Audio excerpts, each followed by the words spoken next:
ಶಿಲುಬೆಯ ವಿಷವಾದ ಮಾತು ನಾಶನದ ಮಾರ್ಗದಲ್ಲಿರುವವರಿಗೆ ಹುಚ್ಚುಮಾತಾಗಿದೆ. ರಕ್ಷಣೆಯ ಮಾರ್ಗದಲ್ಲಿರುವ ನಮ್ಮ ಮಾತು ದೇವರ ಶಕ್ತಿಯಾಗಿದೆ. ನಮ್ಮ ಆನಂದವು ತಂದೆ, ಮಗ, ಪರಿಶುದ್ಧಾತ್ಮನಿರುವ ತ್ರೈಕ ದೇವರ ನಾಮದಲ್ಲಿ ಉಂಟಾಗಲಿ. ಆಮೆನ್. ನಾವು ದೇವರ ಸ್ತೋತ್ರಕ್ಕಾಗಿ ಹಾಡಿಕೊಳ್ಳುವ ಸಂಗೀತಗಳಲ್ಲಿ 23ನೇ ಸಂಗೀತ 23ನೇ ಸಂಗೀತದ ಮೊದಲಿನ 2 ಚರಣಗಳನ್ನು ಮಾತ್ರ ಹಾಡಿಕೊಳ್ಳೋಣ. ಯೇಸುವಿನ ಕುರಿತು ನಾನು ಚಿಂತಿಸುತ್ತೇನೆ.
ಪರಿಶುದ್ಧನು, ಅಗಮ್ಯನು, ಸರ್ವಶಕ್ತನೂ ಆಗಿರುವಂಥ ನಮ್ಮ ಪರಲೋಕದ ತಂದೆಯಾದ ದೇವರೇ ಸ್ವಾಮಿ, ಅಪಾಕರ್ತನೆ ಈ ಒಂದು ಬೆಳಗಿನ ಜಾವದಲ್ಲಿ ನಾವೆಲ್ಲರೂ ನಿನ್ನ ಆಲಯದಲ್ಲಿ ಸೇರಿ ನಿನ್ನನ್ನು ಸ್ತುತಿಸಿ ಕೊಂಡಾಡಲಿಕ್ಕಾಗುವಂತೆ ಕೊಟ್ಟಿರ್ತಕ್ಕಂಥ ಈ ಒಂದು ಸಮಯಕ್ಕಾಗಿ ನಿನಗೆ ಸ್ತೋತ್ರಪ್ಪ.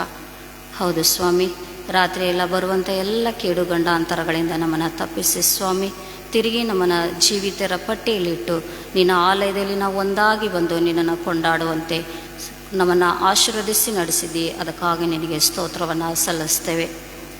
ಅಪಾಕರ್ತನೆ, ನಾವು ಈ ಶ್ರಮೆ, ಮರಣ, ಪುನರುತ್ಥಾನಗಳ ಧ್ಯಾನಗಳಲ್ಲಿ ನಾವು ಇರಲಿಕ್ಕಿರುವಾಗ ಕರ್ತನೆ, ಆ ಒಂದು ದಿನಗಳ ಸ್ವಾಮಿ, ಆ ಘೋರವಾಗಿರ್ತಕ್ಕಂಥ ದಿನಗಳನ್ನು ಸ್ವಾಮಿ ನಾವು ನೆನೆಸಿಕೊಳ್ತಾ ಇದ್ದೀವಪ್ಪ. ಅಂಥ ಒಂದು ನಿನ್ನ ಪವಿತ್ರವಾದ ದಿನಗಳು ನಮ್ಮ ಜೀವಿತಕ್ಕೆ ಮತ್ತೊಮ್ಮೆ ನೀನು ಕೊಡ್ತಾ ಇದ್ದೀಯಪ್ಪ ಸ್ವಾಮಿ. ನಾವೆಷ್ಟೇ ತಪ್ಪುಗಳನ್ನು, ಅಪರಾಧಗಳನ್ನು ಮಾಡಿದಾಗೂ ನಮ್ಮನ್ನು ಕ್ಷಮಿಸುತ್ತಾ ನಮಗೆ ಇನ್ನೊಂದು ಹೊಸ ಜೀವಿತವನ್ನು ಕೊಟ್ಟು ಕರ್ತನೆ ನಮ್ಮನ್ನು ನಡೆಸ್ತಾ ಇದ್ದೀಯ. ಅದಕ್ಕಾಗಿ ಸ್ತೋತ್ರವನ್ನು ಸಲ್ಲಿಸ್ತೇವೆ ಅಪ್ಪ. ಕರ್ತನೆ, ನೀನು ಕೊಟ್ಟಿರ್ತಕ್ಕಂಥ ಈ ಒಂದು ಸುಭಿಕ್ಷ ದಿನಗಳನ್ನು ಕರ್ತನೆ ನಾವು ಅದನ್ನು ನಮ್ಮ ಜೀವಿತದಲ್ಲಿ ಪರೀಕ್ಷಿಸಿಕೊಂಡಂಥವರಾಗಿ ನಮ್ಮನ್ನು ನಾವು ಕರ್ತನೆ ತಗ್ಗಿಸಿಕೊಳ್ಳುತ್ತಾ ಸ್ವಾಮಿ, ನಮ್ಮನ್ನು ಪರೀಕ್ಷಿಸಿಕೊಂಡವರಾಗಿ ತಿರುಗಿ ನಿನ್ನ ಮಕ್ಕಳಾಗಿ ಜೀವಿಸುವಂತೆ ಹೊಸ ಹೃದಯವನ್ನು, ಹೊಸ ಮನಸ್ಸನ್ನು ನಮ್ಮೆಲ್ಲರಿಗೆ ನೀನು ಅನುಗ್ರಹಿಸಿ ಕೊಡು ಎಂದು ನಿನ್ನನ್ನು ಪ್ರಾರ್ಥಿಸ್ತೇವೆ ಅಪ್ಪ. ಕರ್ತನೆ, ತಲೆ ತಗ್ಗಿಸಿರುವಂಥ ಪ್ರತಿಯೊಂದೊಂದು ಮಕ್ಕಳನ್ನು ನಿನ್ನ ಕೈಗಳಿಗೆ ನಾವು ಒಪ್ಪಿಸಿಕೊಡುತ್ತೇನೆ ದೇವರೇ. ಎಲ್ಲರ ಹೃದಯವನ್ನು ನೀನು ಪರಿಶೋಧಿಸಿ ನೋಡುವ ದೇವರು ನೀನಾಗಿದ್ದೀಯಪ್ಪ.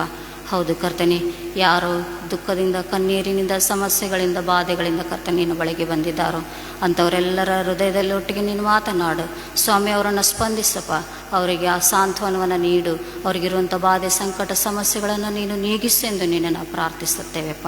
ಹೌದು ಸ್ವಾಮಿ, ಈ ಒಂದು ದಿನಗಳನ್ನು ಕರ್ತನೆ ಅನೇಕರು ಕರ್ತನೆ ಅಮೂಲ್ಯವೊಂದೆನಿಸಿ ಕರ್ತನೆ ನಿನ್ನ ಬಳಿಗೆ ಬಂದಿರುತ್ತಾರಪ್ಪ. ಅಂಥವರೆಲ್ಲರ ಹೃದಯದೊಟ್ಟಿಗೆ ನೀನು ಮಾತನಾಡು, ಸಹಾಯ ಮಾಡು ಕರ್ತನೆ. ಈ ಒಂದು ಶ್ರಮ ಮರಣ ದಿನದ ಆರಾಧನೆಗಳು ಕರ್ತನೆ ದೇವರೇ, ಈ ಒಂದು ದಿನಗಳಲ್ಲಿ ಬರುವಂಥ ದೇವಸೇವಕರನ್ನು ನೀನು ಆಶ್ರದಿಸು. ಅವರು ಕೊಡುವಂಥ ಪ್ರತಿಯೊಂದೊಂದು ಕರ್ತನೆ ವಾಕ್ಯಗಳು ಸ್ವಾಮಿ ಕೇಳುವವರಂಥ ಹೃದಯದೊಟ್ಟಿಗೆ ದೇವರೇ ಅವು ಹೃದಯದಲ್ಲಿ ಸ್ವಾಮಿ ಕಾರ್ಯ ಮಾಡಲಿಕ್ಕಾಗುವಂತೆ ಸಹಾಯ ಮಾಡು. ಕೇಳುವವರು ಮಾತ್ರ ನಾವಾಗಿರದೆ ಅದನ್ನು ನಮ್ಮ ಜೀವಿತಕ್ಕೆ ಅಳವಡಿಸಿಕೊಂಡು ನಡೆಯುವಂತೆ ಜೀವಿತವನ್ನು ನಮಗೆ ನೀನು ಕೊಟ್ಟು ನಡೆಸು ಎಂದು ನಿನ್ನನ್ನು ಪ್ರಾರ್ಥಿಸ್ತೇವೆ.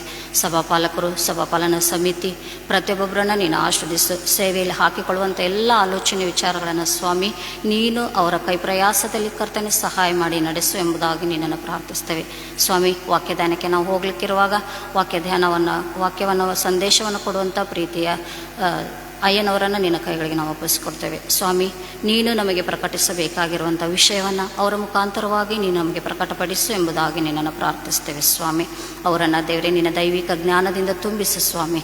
ಅವರ ಸೇವೆಯನ್ನು ಇನ್ನೂ ಹೆಚ್ಚಾಗಿ ಆಶೀರ್ವದಿಸಿ ನಡೆಸು ಎಂಬುದಾಗಿ ನಿನ್ನನ್ನು ಪ್ರಾರ್ಥಿಸ್ತೇವೆ. ಸ್ವಾಮಿ ಕರ್ತನೆ, ಈ ಆರಾಧನೆ ಆದಿಯು ಮಧ್ಯಮನು ಅಂತಿಮನು ನೀನಾಗಿದ್ದುಕೊಂಡು ನಡೆಸು. ನೀನು ಮಾತ್ರ ಮಹಿಮೆಯನ್ನು ಹೊಂದು ಎಂಬುದಾಗಿ ಈ ಪ್ರಾರ್ಥನೆ ತಂದೆಯು ಲೋಕರಕ್ಷಕನೊಡೆಯನಾಗಿರುವ ಯೇಸುವೆ ನಿನ್ನ ಶ್ರೇಷ್ಠ ನಾಮದಲ್ಲಿ ಪ್ರಾರ್ಥಿಸಿ ಬೇಡಿ ಹೊಂದಿದ್ದೇನೆ ನಮ್ಮ ತಂದೆಯೇ, ಆಮೇನ್. ನಾವು ದೇವರನ್ನು ಮಹಿಮೆ ಪಡಿಸುವ ಹಾಗೆ ಕರ್ತನ ಸ್ತುತಿಸಿರಿ ಎಂಬ ಹಾಡನ್ನು ಹಾಡಿಕೊಳ್ಳೋಣ. ಪರದೆಯ ಮೇಲೆ ಮೂಡಿಬರುವ ಕರ್ತನ ಸ್ತುತಿಸಿರಿ ಎಂಬುದಾಗಿ ಹಾಡನ್ನು ಹಾಡಿಕೊಳ್ಳೋಣ.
ಕರೆದದು ನಿನ್ನ ಕೃಪೆಯಲ್ಲವೇ, ಗಣನೆಗೆ ಬಾರದಂತ ನನ್ನ ಗಣನೆಯ ಮಾಡಿದ್ದು ನಿನ್ ಕೃಪೆ, ಗಣನೆಗೆ ಬಾರದಂತ ನನ್ನ ಗಣನೆಯ ಮಾಡಿದ್ದು ನಿನ್ ಕೃಪೆ ಎಂಬುದಾಗಿ. ಕೃಪೆ ಕೃಪೆ ಕೃಪೆ ಯೇಸುವಪ್ಪ ಎಲ್ಲ ನಿನ್ನ ಕೃಪೆ,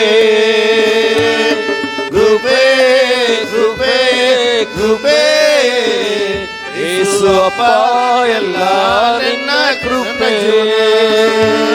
ನನ್ನ ಜೀವನ ಸಾಗುತ್ತಿರುವುದು ನನ್ನ ಬಲದಿಂದಲ್ಲ, ನಾ ಮಣ್ಣಲ್ಲಿರದೆ ಉಸಿರಾಡುವುದು ನನ್ನ ಸಾಮರ್ಥ್ಯದಿಂದಲ್ಲ. ನನ್ನ ಜೀವನ ಸಾಗುತ್ತಿರುವುದು ನನ್ನ ಬಲದಿಂದಲ್ಲ, ನಾ ಮಣ್ಣಲ್ಲಿರದೆ ಉಸಿರಾಡುವುದು ನನ್ನ ಸಾಮರ್ಥ್ಯದಿಂದಲ್ಲ. ಗಣನೆಗೆ ಬಾರದಂತ ನನ್ನ ಗಣನೆಯ ಮಾಡಿದ್ದು ನಿನ್ ಕೃಪೆಯೇ. ಯಾವ ಗಣನೆಗೆ ಬಾರದಂತ ನನ್ನ ಗಣನೆಯ ಮಾಡಿದ್ದು ನಿನ್ ಕೃಪೆಯೇ. ಕೃಪೆ ಕೃಪೆ ಕೃಪೆ ಯೇಸು ಅಪ್ಪ ಎಲ್ಲ ನಿನ್ನ ಕೃಪೆ. ಕೃಪೆ ಕೃಪೆ ಕೃಪೆ ಯೇಸು ಅಪ್ಪ ಎಲ್ಲ ನಿನ್ನ ಕೃಪೆ. ನನ್ನ ಕುಟುಂಬ ನೆಮ್ಮದಿಯಾಗಿರುವುದು ನನ್ನ ಐಶ್ವರ್ಯದಿಂದಲ್ಲ, ಹತ್ತಲಾಗದ ಸ್ಥಾನ ಕತ್ತಿದ್ದು ನನ್ನ ಜ್ಞಾನದಿಂದಲ್ಲ. ನನ್ನ ಕುಟುಂಬ ನೆಮ್ಮದಿಯಾಗಿರುವುದು ನನ್ನ ಐಶ್ವರ್ಯದಿಂದಲ್ಲ, ಹತ್ತಲಾಗದ ಸ್ಥಾನ ಕಟ್ಟಿದ್ದು ನನ್ನ ಜ್ಞಾನದಿಂದಲ್ಲ. ಗಣನೆಗೆ ಬಾರದಂತ ನನ್ನ ಗಣನೆಯ ಮಾಡಿದ್ದು ನಿನ್ ಕೃಪೆ. ಯಾವ ಗಣನೆಗೂ ಬಾರದಂತ ನನ್ನ ಗಣನೆಯ ಮಾಡಿದ್ದು ನಿನ್ ಕೃಪೆ. ಕೃಪೆ ಕೃಪೆ ಕೃಪೆ ಯೇಸು ಅಪ್ಪ ಎಲ್ಲ ನಿನ್ನ ಕೃಪೆ. ಕೃಪೆ ಕೃಪೆ ಕೃಪೆ ಯೇಸು ಅಪ್ಪ ಎಲ್ಲ ನಿನ್ನ ಕೃಪೆ. ಯೇಸು ಅಪ್ಪ ಎಲ್ಲ ನಿನ್ನ ಕೃಪೆ.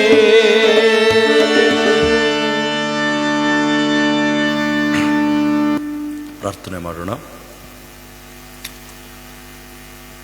ಆತನ ಕೋಪವು ಕ್ಷಣ ಮಾತ್ರವೇ, ಆತನ ಅನುಗ್ರಹವೋ ಜೀವಮಾನವೆಲ್ಲವೂ ಇರುವುದು. ಸಂಜೆಗೆ ದುಃಖವೆಂಬುದು ಬಂದು ನಮ್ಮ ಬಳಿಯಲ್ಲಿ ಇಳುಕೊಂಡರೂ ಮುಂಜಾನೆ ಹೇಳುವಾಗ ಹರ್ಷಧ್ವನಿ ಉಂಟಾಗುತ್ತೆ ಅಂಥೇಳಿ ಸಂಗೀತಗಾರನು ಹೇಳಿದ ಹಾಗೆ, ಕರ್ತ, ನಿನ್ನೆಯ ವೇದನೆಗಳನ್ನು, ನಿನ್ನೆಯ ಚಿಂತೆ, ದುಃಖ, ಕಣ್ಣೀರು, ನೋವುಗಳನ್ನು ಮರೆಮಾಚಿ ಮುಂಜಾನೆ ಹೇಳುವಾಗ ಹೊಸ ನಿರೀಕ್ಷೆ, ಹೊಸ ಬಲ, ಹೊಸ ಸಾಮರ್ಥ್ಯದಿಂದ ನಮ್ಮನ್ನು ತುಂಬಿಸಿ ತಿರುಗಿ ನಿನ್ನ ಆಲಯದಲ್ಲಿ ಜೀವವುಳ್ಳಂಥ ನಿನ್ನನ್ನು ಸ್ತುತಿಸಿ ಕೊಂಡಾಡಿ ಆರಾಧಿಸುವಂತೆ ನಮ್ಮ ದಿನಗಳನ್ನು ನಿನ್ನ ಸನ್ನಿಧಾನದಿಂದ ನಾವು ಪ್ರಾರಂಭ ಮಾಡುವಂತೆ ನೀನು ಕೊಟ್ಟ ಕೃಪೆಗಾಗಿ ನನಗೆ ಸ್ತೋತ್ರ ಮಾಡುತ್ತೇವೆ. ಬಾ ಸ್ವಾಮಿ, ನಮ್ಮ ಬಾಯಿ ಮಾತುಗಳು, ನಮ್ಮ ಹೃದಯದ ಧ್ಯಾನಗಳು ನಿನಗೆ ಸಮರ್ಪಕವಾಗಿರಲಿ. ಆಮೇನ್.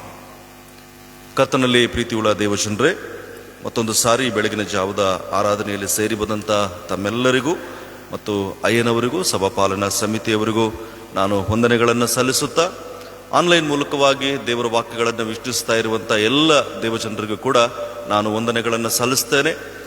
ಗಿಲ್ಗಾಲ್ ಸರ್ಕಲ್ ಆಫ್ ಸ್ಟೋನ್ ಅನ್ನುವಂಥ ವೆಬ್ ಪೇಜ್ ಮೂಲಕವಾಗಿ ಕೂಡ ದೇವರ ವಾಕ್ಯಗಳನ್ನು ವೀಕ್ಷಿಸ್ತಾ ಇರುವಂಥ ಎಲ್ಲ ವೀಕ್ಷಕರಿಗೂ ಕೂಡ ನಾನು ವಂದನೆಗಳನ್ನು ಸಲ್ಲಿಸುವಂಥವನಾಗಿದ್ದೇನೆ. ಈ ಬೆಳಗಿನ ಉದಯ ಕಾಲಕ್ಕೆ ಆಯ್ಕೆ ಮಾಡಿಕೊಡುವಂಥ ದೇವರ ವಾಕ್ಯದ ಭಾಗ ಅದು ಪರಮಗೀತ 3ನೇ ಅಧ್ಯಾಯಕ್ಕೆ ನಮ್ಮ ಸತ್ಯವೇದಗಳನ್ನು ನಾವು ತಿರುಗಿಸೋಣ. ಪರಮಗೀತ 3ನೇ ಅಧ್ಯಾಯದ ಮೊದಲಿನ 4 ವಚನಗಳನ್ನು ನಾವು ಧ್ಯಾನ ಮಾಡೋಣ. ವಾಕ್ಯದಲ್ಲಿ ಹೀಗೆ ಓದುತ್ತೇವೆ: ರಾತ್ರಿ ರಾತ್ರಿಯಲ್ಲಿಯೂ ಹಾಸಿಗೆಯ ಮೇಲೆ ನನ್ನ ಪ್ರಾಣ ಪ್ರಿಯನನ್ನು ಹುಡುಕಿದನು, ಎಷ್ಟು ಹುಡುಕಿದರೂ ಸಿಕ್ಕಲಿಲ್ಲ. ನಾನು ಎದ್ದು ಊರಲ್ಲಿ ತಿರುಗುವೆನು, ಬೀದಿಗಳಲ್ಲಿಯೂ ಚೌಕಗಳಲ್ಲಿಯೂ ನನ್ನ ಪ್ರಾಣಪ್ರಿಯನನ್ನು ಹುಡುಕುವೆನು ಅಂದುಕೊಂಡೆನು. ಎಷ್ಟು ಹುಡುಕಿದರೂ ಸಿಕ್ಕಲಿಲ್ಲ. ಊರಲ್ಲಿ ತಿರುಗುವ ಕಾವಲುಗಾರರ ಕೈಗೆ ಸಿಕ್ಕಿದನು. ನನ್ನ ಪ್ರಾಣಪ್ರಿಯನನ್ನು ಕಂಡಿರಾ ಎಂದು ಅವನನ್ನು ವಿಚಾರಿಸಿದನು. ಅವರನ್ನು ಬಿಟ್ಟು ತುಸಿ ಹೊತ್ತಿನೊಳಗೆ ನನ್ನ ಪ್ರಾಣಪ್ರಿಯನನ್ನು ಕಂಡುಕೊಂಡು ತಾಯಿಯ ಮನೆಗೆ ನನ್ನನ್ನು ಹೆತ್ತವಳ ಕೋಡೆಗೆ ಸೇರುವ ತನಕ ಬಿಡದೆ ಹಿಡಿದುಕೊಂಡೇ ಹೋದೆನು ಅನ್ನುವಂಥ ದೇವರ ವಾಕ್ಯದ ಭಾಗ.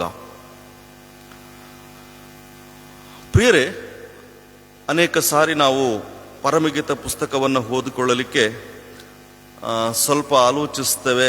ಅನೇಕ ಸಾರಿ ಅದರ ಬಗ್ಗೆ ನಾವು ಓದುವಾಗ ಕೂಡ ಕೆಲವು ಅರ್ಥವಾಗದೇ ಇರುವಂಥ ಸಂಗತಿಗಳನ್ನು ಕೂಡ ಅದರಲ್ಲಿ ನಾವು ನೋಡ್ತೇವೆ. ಪರಮಗೀತವನ್ನು ನಾವು ಅರ್ಥ ಮಾಡಿಕೊಳ್ಬೇಕಾದ್ರೆ ಒಂದು ಚಿಕ್ಕ ಕಥೆಯನ್ನು ನಾನು ನಿಮಗೆ ಹೇಳ್ತೇನೆ. ಅದನ್ನು ನಿಮ್ಮ ಮನಸ್ಸಿನಲ್ಲಿಟ್ಕೊಂಡು ಪರಮಗೀತ ಓದುವಾಗಲೆಲ್ಲ ಆ ಕಥೆಯನ್ನು ನೆನಪು ಮಾಡಿಕೊಂಡ್ರೆ ಸಾಕು. ನಿಮಗೆ ಈ ಪರಮಗೀತದಲ್ಲಿರುವಂಥ ಎಲ್ಲ ವಿಷಯಗಳು ನಿಮಗೆ ಜೀವಂತವಾಗಿ ಅದು ನಿಮಗೆ ನಿಮ್ಮ ಕಣ್ಣು ಮುಂದೆ ಎದ್ದು ಬರುವಂಥದ್ದಾಗಿರುತ್ತೆ. ಒಂದು ಊರಲ್ಲಿ ಒಬ್ಬ ರಾಜ ಇದ್ದ. ಆ ರಾಜನಿಗೆ ಏಕೈಕ ಒಬ್ಬ ಮಗನಿದ್ದ. ಮಗನು ಆತನು ಬೆಳೆದ ಹಾಗೆಲ್ಲ ವಯಸ್ಸಿಗೆ ಬಂದ. ಮಗನಿಗೆ ಮದುವೆ ಮಾಡಬೇಕಂತೇಳಿ ತಂದೆ ಅಂದ್ರೆ ರಾಜ ಆತನು ಆಲೋಚನೆ ಮಾಡ್ತಾ ಇದ್ದ.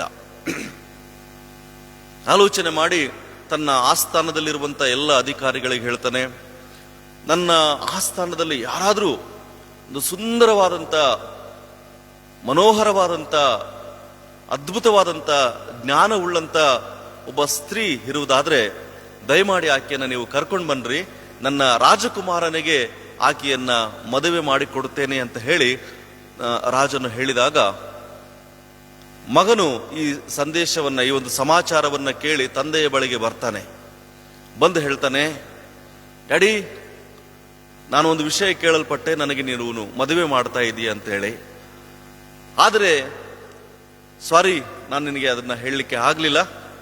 ನಾನು ಒಂದು ಹುಡುಗಿಯನ್ನ ಇಷ್ಟಪಟ್ಟಿದ್ದೇನೆ, ದಯಮಾಡಿ ನನಗೆ ಆ ಹುಡುಗಿಯನ್ನೇ ನೀನು ಮದುವೆ ಮಾಡಿಕೊಡು ಅಂತ ಹೇಳಿದಾಗ, ಸರಿ ರಾಜ, ಆಯ್ತಪ್ಪ, ಹೇಗೂ ನೀನು ಇಷ್ಟಪಟ್ಟಿದ್ದೀಯಲ್ಲ, ನನಗೂ ಸ್ವಲ್ಪ ಜವಾಬ್ದಾರಿಕೆ ಕಡಿಮೆ ಆಯಿತು, ಯಾರು ಆ ಹುಡುಗಿ ಅಂತ ಹೇಳುವಾಗ ಅವನು ಹೇಳ್ತಾನೆ, ಆ ಹುಡುಗಿ ಎಲ್ಲಿದ್ದಾಳೆ, ಆಕೆಯ ಹೆಸರೇನು, ಆಕೆಯ ಹಿನ್ನೆಲೆ ಏನು, ಯಾವ ಊರಲ್ಲಿದ್ದಾಳೆ, ನೀನು ಹೇಳಿದ್ರೆ ನಾವು ಹೋಗಿ ಆಕೆಯನ್ನ ಕರ್ಕೊಂಡು ಬಂದು ನಿನಗೆ ಮದುವೆ ಮಾಡಿಸ್ತೇನೆ ಅಂತ ಹೇಳುವಾಗ ರಾಜ ಒಂದೊಂದೇ ಪ್ರಶ್ನೆಯನ್ನ ಮಗನಿಗೆ ಕೇಳ್ತಾ ಇದ್ದಾನೆ. ಆಕೆ ಹೆಸರೇನು ಅಂತ ಹೇಳಿದಾಗ ಗೊತ್ತಿಲ್ಲ ಅಂತ ಹೇಳ್ತಾನೆ. ಸರಿ, ಆಕೆ ಎಲ್ಲಿದ್ದಾಳೆ ಅಂತ ಹೇಳಿದಾಗ ಗೊತ್ತಿಲ್ಲ ಅಂತ ಹೇಳ್ತಾನೆ. ಏನ್ ಮಾಡ್ತಾ ಇದ್ದಾಳೆ ಅಂತ ಹೇಳುವಾಗ ಗೊತ್ತಿಲ್ಲ ಡ್ಯಾಡಿ ಅಂತ ಹೇಳ್ತಾನೆ. ಸರಿ ಬಿಡು, ಹೇಗಿದ್ದಾಳೆ ಆ ಹುಡುಗಿ ನೋಡ್ಲಿಕ್ಕೆ? ತುಂಬಾ ಚೆನ್ನಾಗಿದ್ದಾಳೆ, ತುಂಬಾ ಚೆನ್ನಾಗಿದ್ದಾಳೆ. ಹೇಗಿದ್ದಾಳೆ ಅಂತಂದ್ರೆ ಆಕೆಯ ನಡುನತ್ತೆಯಿಂದ ಪಾದಗಳ ತನಕ ಕೂಡ ಆಕೆಯಲ್ಲಿ ಯಾವ ದೋಷವೂ ಕೂಡ ಇಲ್ಲ. ಹೌದಾ? ಸರಿ, ಏನಾದ್ರೂ ಫೋಟೋ ಏನಾದ್ರೂ ಇದೆಯಾ ನನ್ನ ಹತ್ರ? ಇಲ್ಲ, ನನ್ನ ಹತ್ರ ಯಾವ ಫೋಟೋ ಕೂಡ ಇಲ್ಲ. ತುಂಬಾ ಒಂದು ಕ್ಲಿಷ್ಟಕರವಾದಂತ ಪರಿಸ್ಥಿತಿ, ಸಂದರ್ಭ. ಸರಿ, ಆ ಹುಡುಗಿನ ನೀನು ನೋಡಿದೀಯಾ? ಹೌದು ಡ್ಯಾಡಿ, ನಾನು ನೋಡಿದ್ದೀನಿ. ನಾನು ಎಲ್ಲಿ ನೋಡಿದೀಯಾ, ಯಾವಾಗ ನೋಡಿದೀಯಾ ಅಂತ ಕೇಳುವಾಗ ನಾನು ರಾತ್ರಿ ಕನಸಿನಲ್ಲಿ ನೋಡಿದ್ದೇನೆ ಅಂತ ಹೇಳ್ತಾನೆ. That is called dream girl ಅಂತ ಹೇಳ್ತೀವಿ ನಾವು. ನನ್ನ ಕನಸಿನ ರಾಣಿಯನ್ನ ನಾನು ಇಲ್ಲಿ ನೋಡಿದ್ದೇನೆ, ಕನಸಿನಲ್ಲಿ ನೋಡಿದ್ದೇನೆ. ಹೆಸರು ಗೊತ್ತಿಲ್ಲ, ಊರು ಗೊತ್ತಿಲ್ಲ, ಹಿನ್ನೆಲೆ ಗೊತ್ತಿಲ್ಲ. ಹೇಗಪ್ಪ ಈಗ ಆ ಹುಡುಗಿಯನ್ನು ಹುಡುಕೋದು? ಡ್ಯಾಡಿ, ನನಗೆ ಅದೇ ಹುಡುಗಿ ಬೇಕು, ನಾನು ಅದೇ ಹುಡುಗಿಯ ಸಂಗಡನೆ ನಾನು ಮದುವೆ ಮಾಡಿಕೊಳ್ಳೋದು. ಫೋಟೋ ಕೊಡು ಅಂತಂತಂದ್ರೆ ಫೋಟೋ ಇಲ್ಲ ಕೂಡ ಇಲ್ಲ. ಸರಿ, ಆ ಹುಡುಗಿಯ ಚಿತ್ರಣ ಹೇಳಿದ್ರೆ ನಾವು ಯಾರ್ದಾದ್ರೂ ಚಿತ್ರಣಗಾರರನ್ನ ಕರೆದುಕೊಂಡು ಬಂದು ಅದನ್ನ ಬಿಡಿಸ್ಬೋದಾ? ಸರಿ, ಒಪ್ಕೊಂಡ. ಆಸ್ಥಾನದಲ್ಲಿರುವಂತ ಕೆಲವು ಚಿತ್ರಗಾರರನ್ನ ಕರೆಸ್ಬಿಟ್ಟು ಚಿತ್ರವನ್ನ ಬರೆಸಲಿಕ್ಕೆ ಪ್ರಾರಂಭ ಮಾಡಿದ. ಅವನು ತನ್ನ ಭಾವನೆಗಳನ್ನ, ತನ್ನ ಊಹೆಗಳನ್ನ ಹೇಳುವಾಗ ಆ ಚಿತ್ರಗಾರರು ಆಕೆಯ ಒಂದು ಚಿತ್ರಣವನ್ನ ತೆಗಿತಾರೆ. ತುಂಬಾ ಸುಂದರವಾದಂತ ಮನೋಹರವಾದಂಥ ಅದ್ಭುತವಾದಂಥ ಒಂದು ಚಿತ್ರವನ್ನು ತೆಗೆದಾಗ ಅಲ್ಲಿರುವಂಥ ಕೆಲವು ಆಸ್ಥಾನ ಅಧಿಕಾರಿಗಳಿಗೆ ಆ ಫೋಟೋವನ್ನು ಕೊಟ್ಬಿಟ್ಟು ಹೇಳ್ತಾನೆ, ರಾಜ, ಈ ಆಸ್ಥಾನದಲ್ಲಿ ಎಲ್ಲಿ ಈ ಹುಡುಗಿ ಸಿಗ್ತಾಳೋ ಹೋಗಿ ಫಸ್ಟ್ ಆ ಹುಡುಗಿಯನ್ನ ಕರ್ಕೊಂಡು ಬನ್ರಿ ಅಂತ ಹೇಳಿದಾಗ ಅವರು ಆ ಬಿತ್ತರಿಸಲ್ಪಟ್ಟಂತ ಆ ಚಿತ್ರವನ್ನ ತಗೊಂಡು ಹುಡುಗಿಯನ್ನ ಹುಡುಕ್ಲಿಕ್ಕೆ ಹೋದ್ರು. ಸಿಗ್ತಾಳ ಎಲ್ಲಾದ್ರೂ? ಹುಡುಕ್ತಾ ಇದ್ದಾರೆ, ಎಲ್ಲ ಕಡೆಗಳಲ್ಲಿ ಹುಡುಕ್ತಾ ಇದ್ದಾರೆ. ಕೊನೆಯದಾಗಿ ಅವರು ಸುಸ್ತಾಗಿ ಒಂದು ಬಾವಿ ಹತ್ರ ಕೂತ್ಕೊಂಡ್ರು. ಯೇಸು ಸ್ವಾಮಿ ಹೆಂಗೆ ನೀರಡಿಕೆ ಆಗಿ ಬಾವಿ ಹತ್ರ ಕೂತ್ಕೊಂಡ್ನೋ ಹಾಗೆ ಇವರು ಸುಸ್ತಾಗಿ ಒಂದು ಕಡೆ ಬಾವಿ ಹತ್ರ ಕೂತ್ಕೊಂಡ್ರು. ಎಲಿಯೇಸರನು ಈಸಾಕನಿಗೆ ಹೆಣ್ಣನ್ನು ತರ್ಲಿಕ್ಕೆ ಹೋದಾಗ ಅವನು ಕೂಡ ಬಾವಿಯ ಪಕ್ಕದಲ್ಲಿ ಕೂತ್ಕೊಂಡ ಹಾಗೆ ಕೂತಾಗ ಒಂದು ರೆಬೆಕ್ಕಳ್ ಅಂತ ಒಂದು ಸುಂದರವಾದಂತ ಸ್ತ್ರೀ ಅಲ್ಲಿ ಬರ್ತಾರೆ. ಬರುವಾಗ ಇವರು ಈ ಚಿತ್ರಣವನ್ನು ನೋಡ್ತಾರೆ, ಆಕೆಯನ್ನು ನೋಡ್ತಾರೆ. ನೋಡಿದ್ರೆ ಎರಡು ಹೋಲಿಕೆಗಳು ಆಲ್ಮೋಸ್ಟ್ 99% ಹೋಲಿಕೆಗಳು ಬಹಳ ಹತ್ತಿರವಾಗಿದ್ದಾವೆ. ಇಮಿಡಿಯೇಟ್ ಆಕೆ ನಡ್ಕೊಂಡ್ಬಿಟ್ರು. ಏನೂ ಕೇಳಲಿಲ್ಲ ಆಕೆಗೆ, ಸೀದಾ ಕರ್ಕೊಂಡು ಬಂದು ರಾಜನ ಮುಂದೆ ನಿಲ್ಲಿಸ್ಬಿಟ್ರು. ರಾಜ, ನಿನ್ನ ಮಗ ರಾಜಕುಮಾರ ಕನಸು ಕಂಡಂತ ಡ್ರೀಮ್ ಗರ್ಲ್ ಈಕೆ ನೋಡಿ. ಈ ಒಂದು ಚಿತ್ರದಲ್ಲಿರುವಂತ ಸ್ತ್ರೀ ಮತ್ತು ಈಕೆ ಇಬ್ಬರ ಹೋಲಿಕೆಗಳು 100% ಮ್ಯಾಚ್ ಆಗ್ತಾ ಇದೆ. ಈಕೆ ಆ ಸ್ತ್ರೀ ಅಂತ ಹೇಳಿ ಕೇಳಿದಾಗ ಆಕೆ ರಾಜನ ಆಸ್ಥಾನದಲ್ಲಿ ನಿಂತ್ಕೊಂಡಿದ್ದಾಳೆ. ಆಗ ರಾಜನ ಹೇಳ್ತಾನೆ, ನೋಡಮ್ಮ, ನನ್ನ ಮಗನಿಗೆ ರಾತ್ರಿ ಕನಸಿನಲ್ಲಿ ನೀನೇ ಕಾಣಿಸ್ಕೊಂಡಿದ್ದೀಯಾ, ಒಂದು ಸುಂದರವಾದಂತ ಹುಡುಗಿ ಕಾಣಿಸ್ಕೊಂಡಿದ್ದಾಳೆ, ಆ ಹುಡುಗಿ ನೀನೇ, ನಿನಗೊಂದು ಅವಕಾಶ, ರಾಜಕುಮಾರನನ್ನ ಮದುವೆ ಮಾಡಿಕೊಂಡು ಈಗ ರಾಣಿ ಆಗುವಂತ ಒಂದು ಅವಕಾಶವನ್ನ ನಿನ್ನ ಮುಂದೆ ಇದೆ ಅಂತ ಹೇಳಿ ಕೇಳುವಾಗ ರಾಜನಿಗೆ ಆಕೆ ಮುಗ್ಗ ಬೈಲಿಕ್ಕೆ ಸ್ಟಾರ್ಟ್ ಮಾಡ್ತಾಳೆ. ರಾಜ, ನಿನಗೆ ಬುದ್ಧಿ ಇದೆಯಾ? ನಿನ್ನ ಮಗನಿಗೆ ಇಷ್ಟ ಇದೆ, ಒಳ್ಳೆಯದು, ಆದ್ರೆ ನನಗೂ ಒಂದು ಮಾತಾದ್ರೂ ಕೇಳಿದ್ರೆ ನೀವು, ನಿನಗಿಷ್ಟ ಇದೆಯಾ ಇಲ್ಲ ಅಂತೇಳಿ ನಿನ್ನ ಆಸ್ಥಾನಕರು ನನ್ನನ್ನು ಏನ್ ಮಾಡಿದ್ದಾರೆ, ಎತ್ತಾಕೊಂಡು ಬಂದ್ಬಿಟ್ಟಿದ್ದಾರೆ. ಏನು ನನಗೆ ಹೇಳಲಿಲ್ಲ, ಏನು ನನಗೆ ಕೇಳಲಿಲ್ಲ. ನನಗೆ ಸ್ವಲ್ಪ ಸಮಯ ಬೇಕು, ನಾನು ಕೂಡ ಸಿದ್ಧವಾಗಬೇಕು, ಅದಕ್ಕೆ ಆ ಸಮಯವನ್ನು ನನಗೆ ನೀನು ಕೊಡು ಅಂತ ಹೇಳ್ಬಿಟ್ಟು ಆ ಮದುವೆಯನ್ನ ಆಕೆ ತಿರಸ್ಕಾರ ಮಾಡಿ ಹಿಂತಿರುಗಿ ಹೋಗ್ಬಿಡ್ತಾಳೆ. ಏನರ್ಥ ಆಯ್ತು ಇದರಿಂದ ನಿಮಗೆ? ಯೇಸು ಸ್ವಾಮಿ ತನ್ನ ಮೊದಲಗಿತ್ತಿಯ ಸಭೆಯ ಕುರಿತಾಗಿ ಆತನು ಕನಸನ್ನ ಕಾಣ್ತಾ ಇದ್ದಾನೆ. ಏನ್ ಕಾಣ್ತಾ ಇದ್ದಾನೆ? ಕನಸನ್ನ ಕಾಣ್ತಾ ಇದ್ದಾನೆ. ನನ್ನ ಮೊದಲಗಿತ್ತಿ ಸಭೆಯನ್ನ ಒಂದು ದಿವಸ ನಾನು ಹೀಗೆ ನೋಡ್ತೇನೆ. ಯೋಹಾನ್ ಸುವಾರ್ತೆ 14ನೇ ಅಧ್ಯಾಯದ ಮೊದಲಿನ 3 ವಚನಗಳಲ್ಲಿ ನಾವು ನೋಡ್ತೇವಲ್ಲ, ನಾನು ಹೋಗಿ ಸ್ಥಳವನ್ನು ಸಿದ್ಧ ಮಾಡಿದ ಮೇಲೆ ತಿರುಗಿ ಬಂದು ನಾನಿರುವ ಸ್ಥಳಕ್ಕೆ ನಿಮ್ಮನ್ನ ಕರೆದುಕೊಂಡು ಹೋಗ್ತೀನಿ ಅಂತೇಳಿ ಯೇಸು ಸ್ವಾಮಿ ನಮಗೆ ವಾಗ್ದಾನ ಮಾಡಿ ಹೋಗಿದ್ದಾನಲ್ವಾ. ಆದುದರಿಂದ ಯೇಸು ಸ್ವಾಮಿ ಇವತ್ತು ಆ ಕನಸಿನ ರಾಣಿ ಯಾರು ಗೊತ್ತಾ? ಸಭೆಯಾಗಿರುವಂತ ನಾವೆಲ್ಲರೂ ಆತನ ಕನಸಿನ ರಾಣಿಯಾಗಿದ್ದೇವೆ. ಒಂದು ದಿವಸ ಆ ರಾಜಕುಮಾರ ಇವತ್ತು ನಮ್ಮನ್ನ ವಿವಾಹವಾಗುವಂತವನಾಗಿದ್ದಾನೆ. ಪ್ರಿಯರೇ, ಈ ಘಟನೆ ಇವತ್ತು ಈ ಪರಮಗೀತ ಪುಸ್ತಕದಲ್ಲಿರುವಂತ ಒಂದೊಂದು ವಚನಗಳನ್ನು ಓದುವಾಗ ದೇವರಿಗೂ ಮತ್ತು ಸಭೆಗೂ ಇರುವಂತ ಸಂಬಂಧದ ಬಗ್ಗೆ ಮಾತನಾಡುತ್ತೆ. ದೇವರು ತನ್ನ ಸಭೆಯನ್ನು ವರ್ಣನೆ ಮಾಡ್ತಾ ಇದ್ದಾನೆ, ಸಭೆ ತನ್ನ ದೇವರನ್ನ ವರ್ಣನೆ ಮಾಡ್ತಾ ಇದೆ. ಇದೇ ಗಂಡ ಹೆಂಡತಿಯ ಮಧ್ಯದಲ್ಲಿರುವಂತ ಒಂದು ಸಂಬಂಧ ಕೂಡ ಇವತ್ತು ಸುಂದರವಾದಂತ ಕುಟುಂಬ ಕಟ್ಟಲ್ಪಡಬೇಕಾ, ಸುಂದರವಾದಂತ ಜೀವನವನ್ನ ನಮ್ಮ ಜೀವಿತದಲ್ಲಿ ರೂಪಿಸಿಕೊಂಡು ನಾವು ದೇವರಿಗೆ ಮೆಚ್ಚುಗೆಯಾದಂತ ಜೀವಿತವನ್ನು ಜೀವಿಸಬೇಕಾ?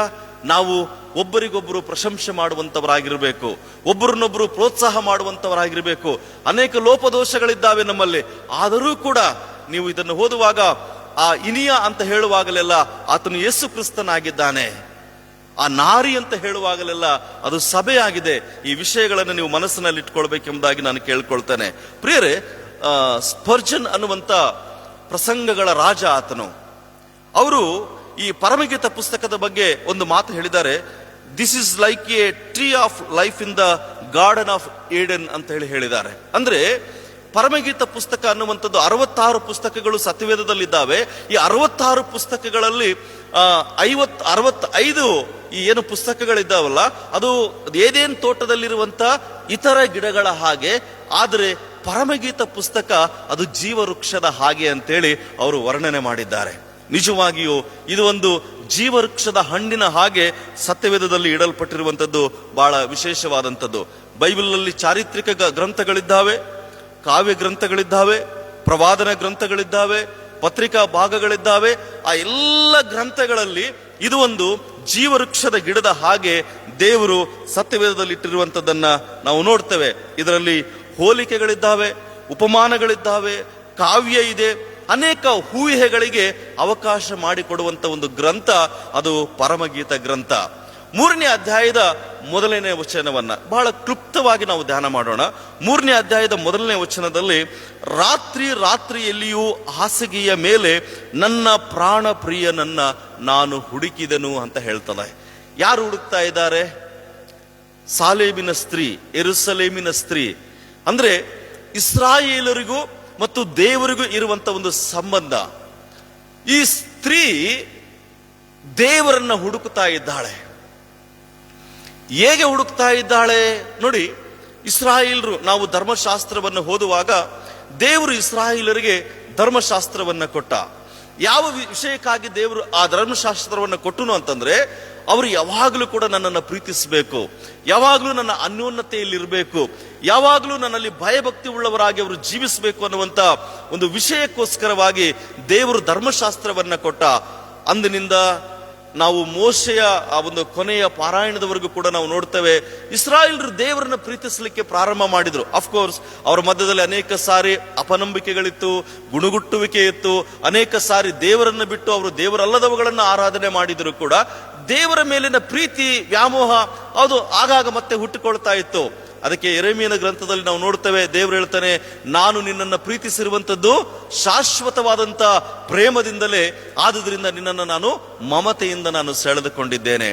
ದೇವರನ್ನ ಪ್ರೀತಿಸುವಂತ ಒಂದು ಹೃದಯ ಎಲ್ಲೋ ಅವ್ರನ್ನ ಅದು ಕಾಡ್ತಾ ಇತ್ತು. ದೇವರನ್ನ ಪ್ರೀತಿಸ್ತಾ ಇದ್ರು. ಹೌದು, ದೇವರನ್ನ ನಾವು ಪ್ರೀತಿಸಬೇಕು. ಒಂದು ವೇಳೆ ನಿಮಗೆ ಒಂದು ಪ್ರಶ್ನೆ ಕೇಳಲ್ಲ ನಾನು, ಯಾಕೆ ನಾವು ದೇವರನ್ನ ಪ್ರೀತಿಸಬೇಕು, ಯಾಕೆ ನಾವು ದೇವರನ್ನ ಆರಾಧಿಸಬೇಕು ಅಂತೇಳಿ ಒಂದು ವೇಳೆ ಪ್ರಶ್ನೆ ಕೇಳಿದ್ರೆ, ಬೈಬಲ್ ಅನ್ನ ನಾವು ಹಿಡ್ಕೊಂಡು ನಾವು ಅದನ್ನು ಹುಡುಕ್ತಾ ಹೋದ್ರೆ ಅದಕ್ಕೆ ಅನೇಕ ಕಾರಣಗಳನ್ನ ಸತ್ಯವೇದ ನಮಗೆ ಕೊಡ್ತದೆ. ಆತನು ನಮ್ಮ ಸೃಷ್ಟಿಕರ್ತನು, ಆತನು ನಮ್ಮ ಆರಾಧ್ಯ ದೈವನು, ಆತನು ನಮ್ಮನ್ನ ತಾಯಿಯ ಗರ್ಭದಲ್ಲಿ ಅದ್ಭುತವಾಗಿಯೂ ನಮ್ಮನ್ನು ವಿಚಿತ್ರವಾಗಿಯೂ ನಮ್ಮನ್ನು ರೂಪಿಸಿದಂಥವನು, ನಮ್ಮ ಸಹಾಯಕನು, ನಮ್ಮ ವಿಮೋಚಕನು, ನಮ್ಮ ಮಾರ್ಗದರ್ಶಕನು. ನಾವು ಪ್ರತಿಯೊಂದೊಂದು ಹಾಡುಗಳನ್ನ ಹಾಡುವಾಗ ಭಕ್ತರು ಸುಂದರವಾಗಿ ಆ ದೇವರ ಕಾರ್ಯಗಳನ್ನ, ಆ ದೇವರ ನಡೆಸುವಿಕೆಯನ್ನ ವರ್ಣನೆ ಮಾಡಿದ್ದಾರೆ. ನಾವು ಯೆಹೋವ ಈರೆ ಅಂತ ಹೇಳ್ತೀವಿ, ಯೆಹೋವ ರಾಫಾ, ಯೆಹೋವ ನಿಸ್ಸಿ, ಯೆಹೋವ ಶಮ್ಮ, ಯೆಹೋವ ಚಿದ್ಕೇನ್, ಯೆಹೋವ ಮಕದೈಸ್. ದೇವರು ನಮ್ಮ ಜೀವನದಲ್ಲಿ ಏನೆಲ್ಲ ಆಗಿದ್ದಾನೆ, ಎಲ್ಲದಕ್ಕಿಂತ ಮಿಗಿಲಾಗಿ ನಮಗೋಸ್ಕರವಾಗಿ ಪರಲೋಕದ ಸಕಲ ವೈಭವಗಳನ್ನು ನಮಗಾಗಿ ಆತನು ತೊರೆದು ಮಾನವ ಶರೀರವನ್ನ ಆತನು ಧರಿಸಿಕೊಂಡು ಈ ಭೂಲೋಕಕ್ಕೆ ನರನಾಗಿ ಬಂದು ನಮ್ಮೆಲ್ಲರ ಪಾಪಕ್ಕೋಸ್ಕರವಾಗಿ ಆ ಕಲ್ವಾರಿಯ ಶಿಲುಬೆಯಲ್ಲಿ ಆತನು ಪ್ರಾಣವನ್ನ ಕೊಡುವುದರ ಮೂಲಕವಾಗಿ ಆತನು ಇವತ್ತು ನಮಗೆ ನಿತ್ಯ ಜೀವದ ಒಂದು ಮಾರ್ಗವನ್ನ ತೆರೆದಿದ್ದಾನೆ. ಅದಕ್ಕೆ ಯೇಸು ಸ್ವಾಮಿ ಹೇಳ್ತಾನೆ, ನಾನೇ ಮಾರ್ಗವಾಗಿದ್ದೇನೆ, ನಾನೇ ಸತ್ಯವಾಗಿದ್ದೇನೆ, ನಾನೇ ಜೀವವಾಗಿದ್ದೇನೆ. ನನ್ನ ಬಳಿಗೆ ಬರುವವರನ್ನ ನಾನು ಎಂದಿಗೂ ಕೂಡ ಕೈ ಬಿಡುವುದೇ ಇಲ್ಲ. ಆದುದರಿಂದ ಈ ಜೀವವುಳ್ಳಂತ ದೇವರನ್ನ, ಜೀವಿಸುವಂತ ದೇವರನ್ನ, ದೇವರ ಮಕ್ಕಳಾಗಿರುವಂತ ನಾವು ಆತನನ್ನ ಪ್ರೀತಿಸಬೇಕು, ಆತನನ್ನ ಆರಾಧಿಸಬೇಕು. ಇವತ್ತು ಕಾರಣಗಳನ್ನು ಹುಡುಕ್ತಾ ಹೋದ್ರೆ ಲೆಕ್ಕವೇ ಇಲ್ಲ. ಅವುಗಳಲ್ಲಿ ಅಷ್ಟೊಂದು ಕಾರಣಗಳು ಇವತ್ತು ದೇವರನ್ನ ಪ್ರೀತಿಸುವಂತದ್ರ ಕುರಿತಾಗಿ ಅಲ್ಲಿ ತಿಳಿಸಲ್ಪಟ್ಟಿರುವಂತದ್ದಾಗಿದೆ. ಬಟ್ ಈ ಸ್ತ್ರೀ ಹೇಗೆ ಹುಡುಕ್ತಾ ಇದ್ದಾಳೆ ನೋಡಿ. ರಾತ್ರಿಯಲ್ಲಿಯೂ ಹಾಸಿಗೆಯ ಮೇಲೆ ನನ್ನ ಪ್ರಾಣ ಪ್ರಿಯನನ್ನ ನಾನು ಹುಡುಕಿದೆನು. ರಾತ್ರಿ ಮಲಗಿ ಹುಡುಕ್ತಾ ಇದ್ದಾಳೆ.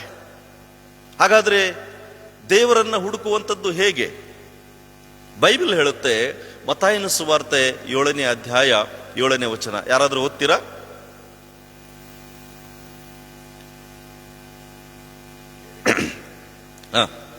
ಬೇಡಿಕೊಳ್ಳಿರಿ ನಿಮಗೆ ದೊರೆಯುವುದು, ಹುಡುಕಿರಿ ನಿಮಗೆ ಸಿಕ್ಕುವುದು, ತಟ್ಟಿರಿ ನಿಮಗೆ ತೆರೆಯುವುದು.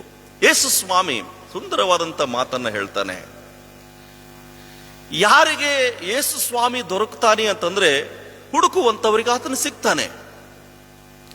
ಯೇಸು ಸ್ವಾಮಿ ಈ ಲೋಕಕ್ಕೆ ಆತನು ನರಾವತಾರವನ್ನ ಎತ್ತಿ ಬರುವುದಕ್ಕಿಂತ ಮುಂಚಿತವಾಗಿ ಅನೇಕ ಋಷಿಮನಿಗಳು, ಅನೇಕ ದೇವಭಕ್ತರು ದೇವರನ್ನ ಹುಡುಕುವಂತ ಹುಡುಕಾಟದಲ್ಲಿ, ಪ್ರಯತ್ನಗಳಲ್ಲಿ ದೇವರನ್ನ ಹುಡುಕುತ್ತಲೇ ಇದ್ದರು.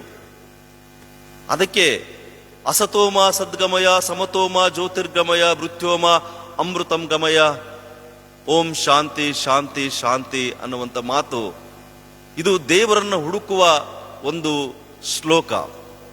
ದೇವರೇ, ನಾವು ಯಜ್ಞ ಯಾಗಾದಿಗಳನ್ನು ಮಾಡುತ್ತಾ ಇದ್ದೇವೆ, ನಾವು ಅನೇಕ ಧಾರ್ಮಿಕ ಆಚರಣೆಗಳನ್ನು ಮಾಡುತ್ತಾ ಇದ್ದೇವೆ, ದೇಹ ದಂಡನೆಗಳನ್ನು ಮಾಡಿಕೊಳ್ಳುತ್ತಾ ಇದ್ದೇವೆ. ಆದರೆ ಅಸತೋಮ ಸದ್ಗಮಯ ಅಂತಂದ್ರೆ ನಾವು ಇಷ್ಟೆಲ್ಲ ಮಾಡಿದಾಗಲೂ ಕೂಡ ಅಸತ್ಯದಲ್ಲಿಯೇ ನಾವು ಜೀವಿಸ್ತಾ ಇದ್ದೇವೆ.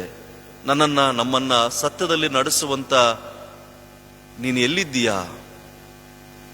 ಸಮತೋಮ ಜ್ಯೋತಿರ್ಗಮಯ, ನಾವಿಷ್ಟೆಲ್ಲ ಮಾಡಿದ್ರೂ ಕೂಡ ಇನ್ನೂ ಕತ್ತಲೆ ನಮ್ಮನ್ನ ಆವರಿಸಿಕೊಂಡಿದೆ.